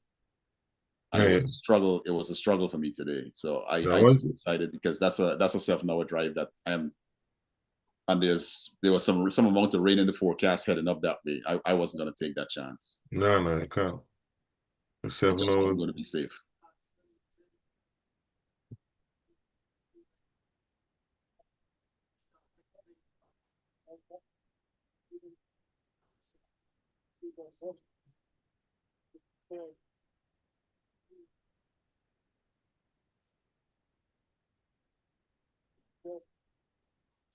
Is Patel turned the ball?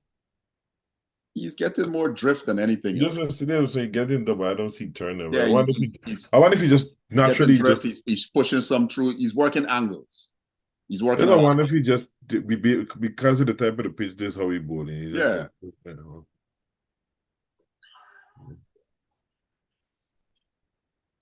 See what happened just now? He pushed that one through. Oh, I see it. I'm gonna see the grip. Oh, yeah. Well, it's gonna be the football. I'm gonna look at the grip and tag and see.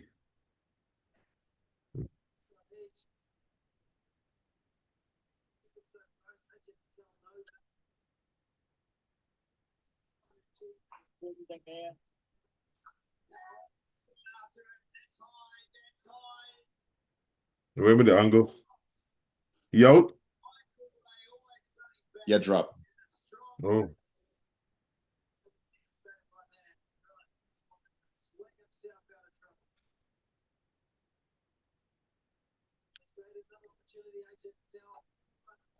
sick of this. It's going up. It's very windy. See swirls around. Oh, it's not.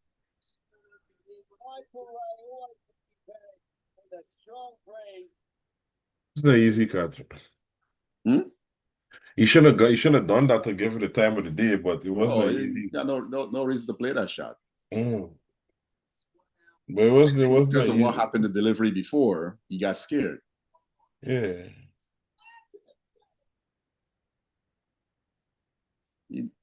Hodge needs to get on strike. Hodge needs to get on strike. Mm.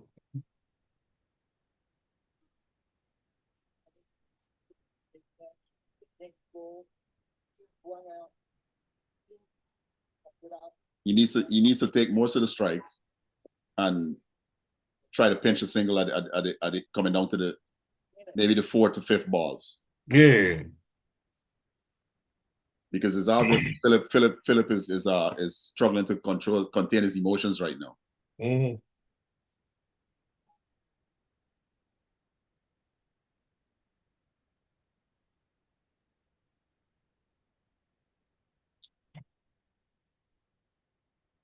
But this Jacob Duffy's bowling well.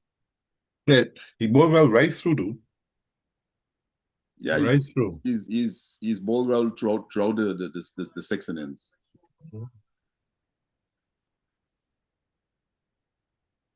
He didn't play in the shorter form. He played in the shorter format too. He bowled very well, Rachel.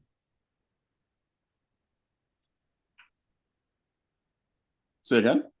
He bowled well right through even in the shorter formats. Yeah, yeah.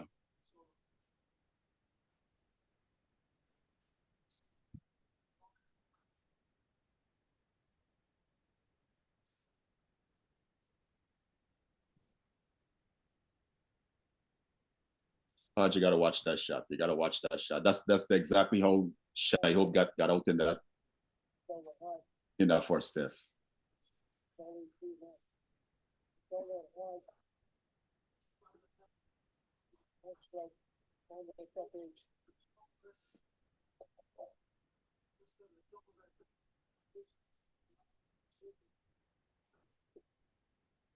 That kind of swat to the ball going on the leg side. Hmm. Yeah, he's got to be careful there. That's right. Let it go. Let it go.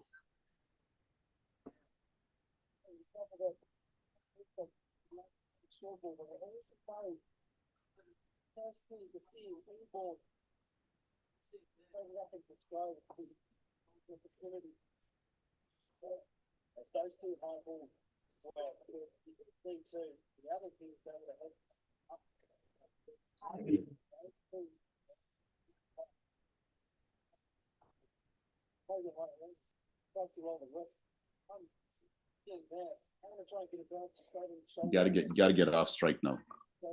Mm. Thanks, Rod. Thanks. He's got to get off strike. He's got to take a single, and because in this moment he's more prepared to face Ajaz Patel. Mm.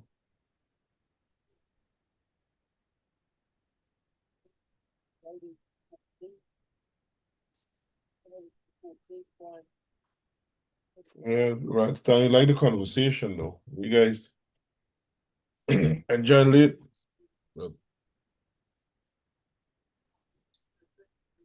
Walter, Stephen Roach is saying the demise of West Indies cricket started with the Rebel Tour to South Africa. I could understand why. I could understand the argument. Yeah, I can understand the argument indeed. Because we go and follow people and get rid of set of people and create. That's a lot of people created a void. Well, had some people had some. The fact that those players chose to go to South Africa, you create. I mean, I understand the motivation was money, right? I understand the motivations, but South Africa, and then to be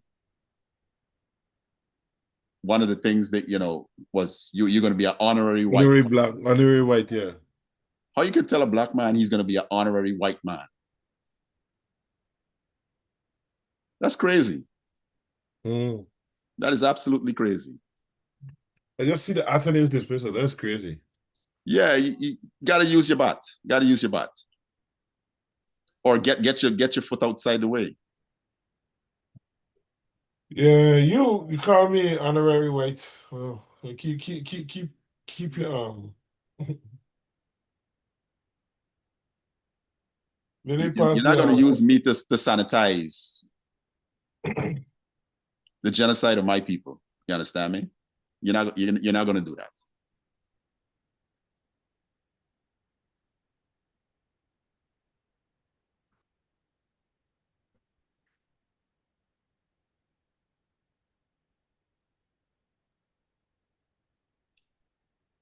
FG is asking, what about the Kerry Packer, the Kerry Packer tour? What did that do for West Indies cricket?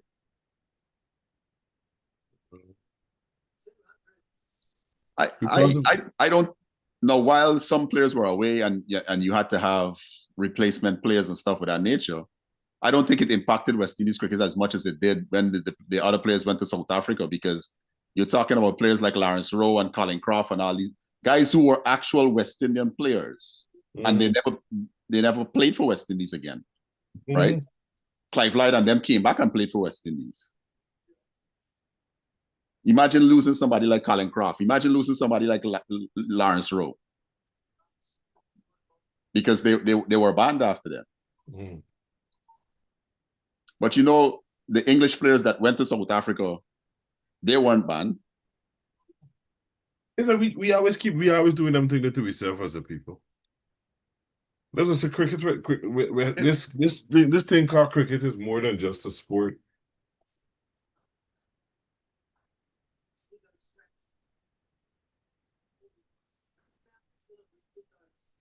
Look at the pitch cracking, man. Yeah, that tomorrow's going to be a different day. Tomorrow and Sunday are going to be different days.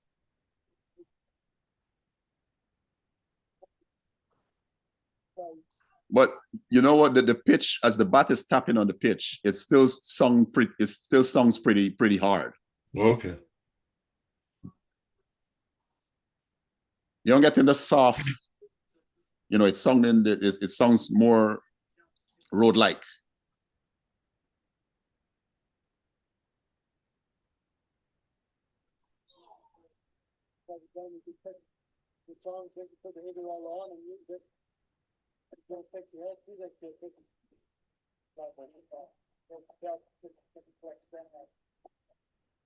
He's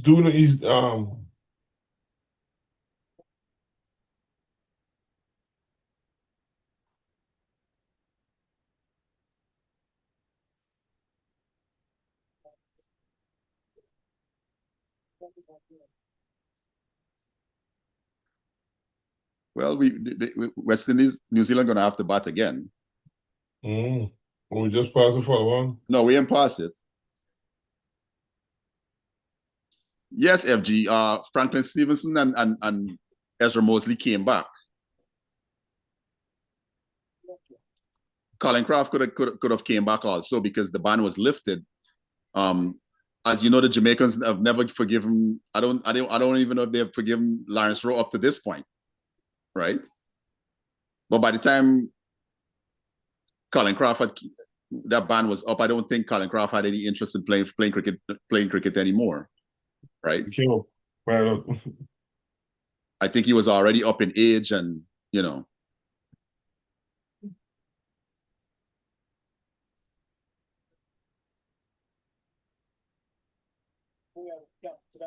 Yeah, yes, Stephen Roach. It did show that. Additionally, early up in the year, Clive Lloyd was doing some. He was invited to do some commentary with Sean Devers when Guyana were playing. I think it was the combined campuses at Providence, and he mentioned they were trying to negotiate with other cricket boards like Pakistan and England and India to get more money, right? I still remember that conversation, because they weren't being paid nowhere close to what the other countries were being paid.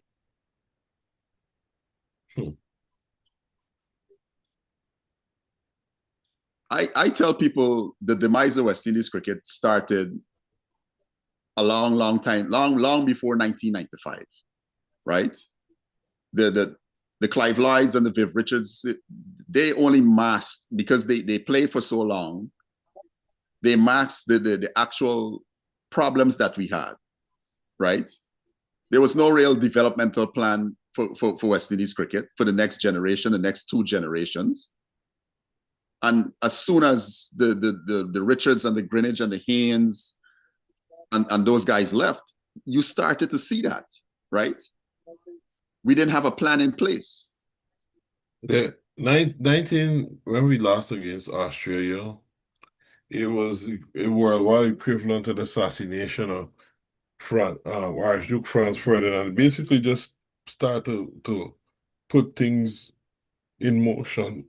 Yeah, It's a clear signal that hey, this is the point of something is about to happen.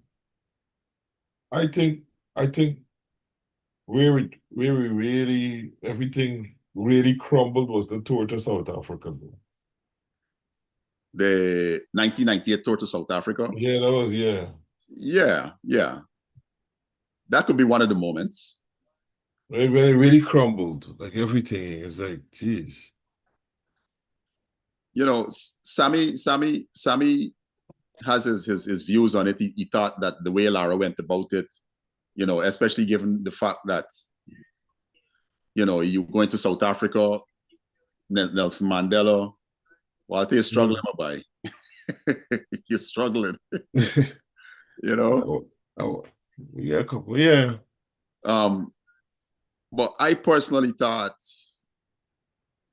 something had to give, right? Something had to give.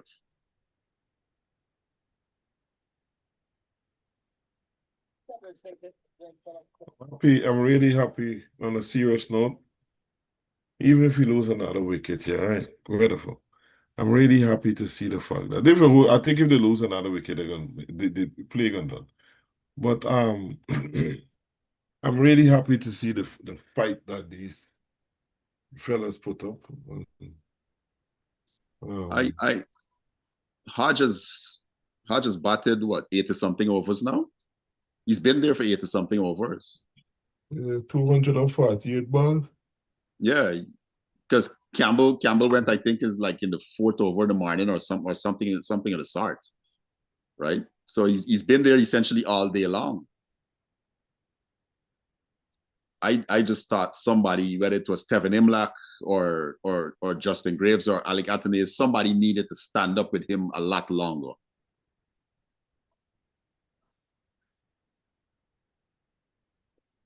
How many overs left in the day's play? 1.4. Okay.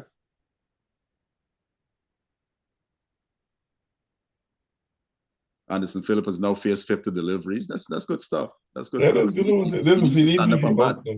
He doesn't need to do anything special. I don't want him to. Yeah. Tomorrow morning when they come back out, that's all he needs to do. Just stay there. Get to the first hour. Yeah, get through the first hour. Get through the first hour and 45 minutes. Get through the first. Like how you should do it. Get through the first half an hour, get through the first hour, and then let's take it in. Yeah, you got to bat in increments. You always got to bat in increments.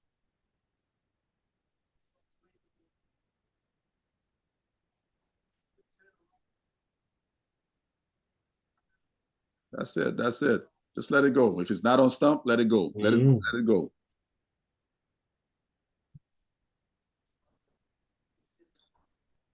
Well, FG, you're sharing a thought here that Walter also had. Walter said, FG said they gave Richie Richardson the captaincy over Desmond Haynes. Yeah, that's a huge mistake. Yeah.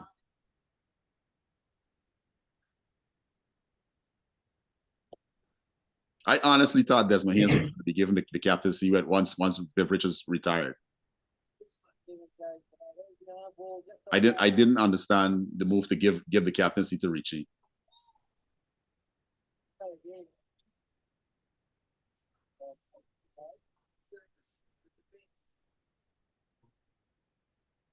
historically shooting herself in the foot. Stephen Roach, the West Indies cricket haven't managed to capitalize on the brand that is West Indies. You understand? We haven't managed to capitalize on that. We just talk about it. Yeah, we talk about West Indies cricket, and there's this nice legacy and this nostalgia and all this thing that surrounds it, but we fail to capitalize on the commercial aspect of it.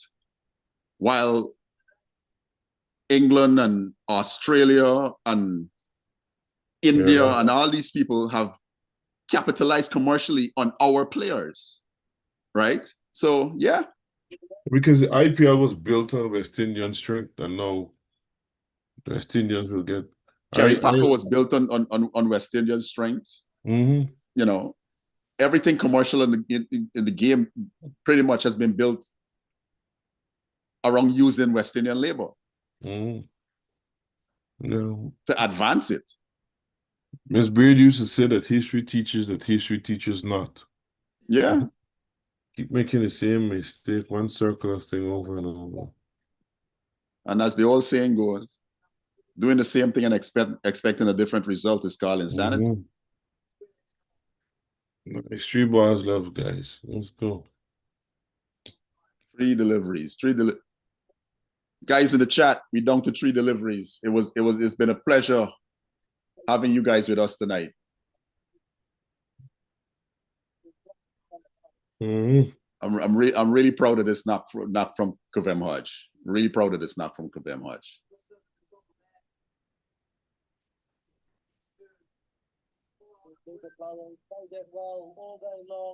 So yeah, first target avoided, follow on. What was the follow on? 375. Okay.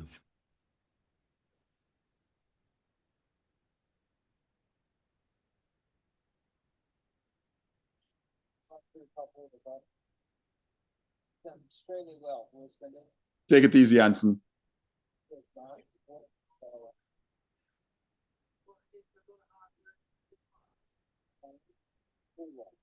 You're welcome. You're welcome, FG. You're welcome, my guy. I guess we know we I don't care if we'll be on tomorrow night again. Yeah, if we're on it probably won't be for this long. Yeah. Because I've been on. Well, yeah, I started and then Sam joined since 8:30 tonight. Okay, basically, watch it. It was good. Yeah. Crucial part in the second test. Top performer here again. 3 balls, the crowd getting in behind him here. That's what I'm talking about, FG. That's what I'm talking about. That's why I'm asking you guys.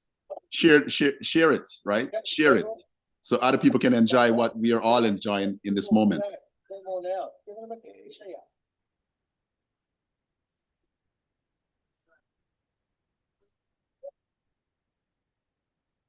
Volumes increased on the grass bank. I don't know why that would be. This time of night. 2 more deliveries. 2 more deliveries. See it out, Hodge. See it out. That was cheeky. That was cheeky. That was cheeky.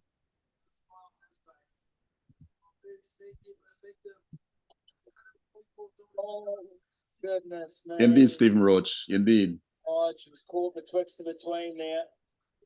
Got a smile on his face. Well, very sneaky but effective. There's 144 kilometers per hour. The crowd's hitting him up. It's helping. It's working, and this is hit high on the bat. One to go. One to go. A big effort ball. Nice and steep. Took a bit of glove with it as well. Well done. Well done. Last ball of the day. I am happily say that I was wrong to say that Battle T. we get bowled by T. I'm happy with that, but That's stumps. 90 overs, of which Kavem Hodge has been there for at least 84 of those overs. Before we go, these are the little things that I've said that when we talk about it, it's slight improvement. These are the little things that I am seeing. I ain't going and say, yeah, we have had, we change, and it's just the little things. Yeah. The little things. So now what needs to happen is consistency, right? Yeah. So when we get the teams like the Bangladesh and the Sri Lankas in the Caribbean, Yeah. and Afghanistan, Keep in mind, in the last Pakistan, yeah. in the last 4 test matches that we've played, we've had how many centuries? 5. In fact, well, that's good. How much we had 2 the last In the last test cycle, I think. 2, I think, yeah. Right. So 5 centuries in 4 matches, that is improvement, right? That is improvement. Right.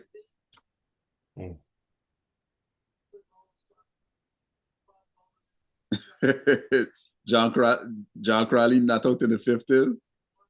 That's standing indeed. You must have a look at Kurt Holes trying to even it out for the big fast bowlers. Anyways, fellas, Walter, Okay. I Yeah, know I you're gotta struggling. Have a good one. Good night, Everybody in the everybody. chat, Nice thank you all for chatting. coming by. We will be on tomorrow night. I'll at some point in time, I can't say when as yet, but we will be on, not for as long, but we will be on. I don't want to get divorced. Yeah, good night. Yeah. All right, Walter, take it easy, bye-bye. Yeah, man, yeah. FG, Major General, Rods, Stephen Roach, the crew. Thank you.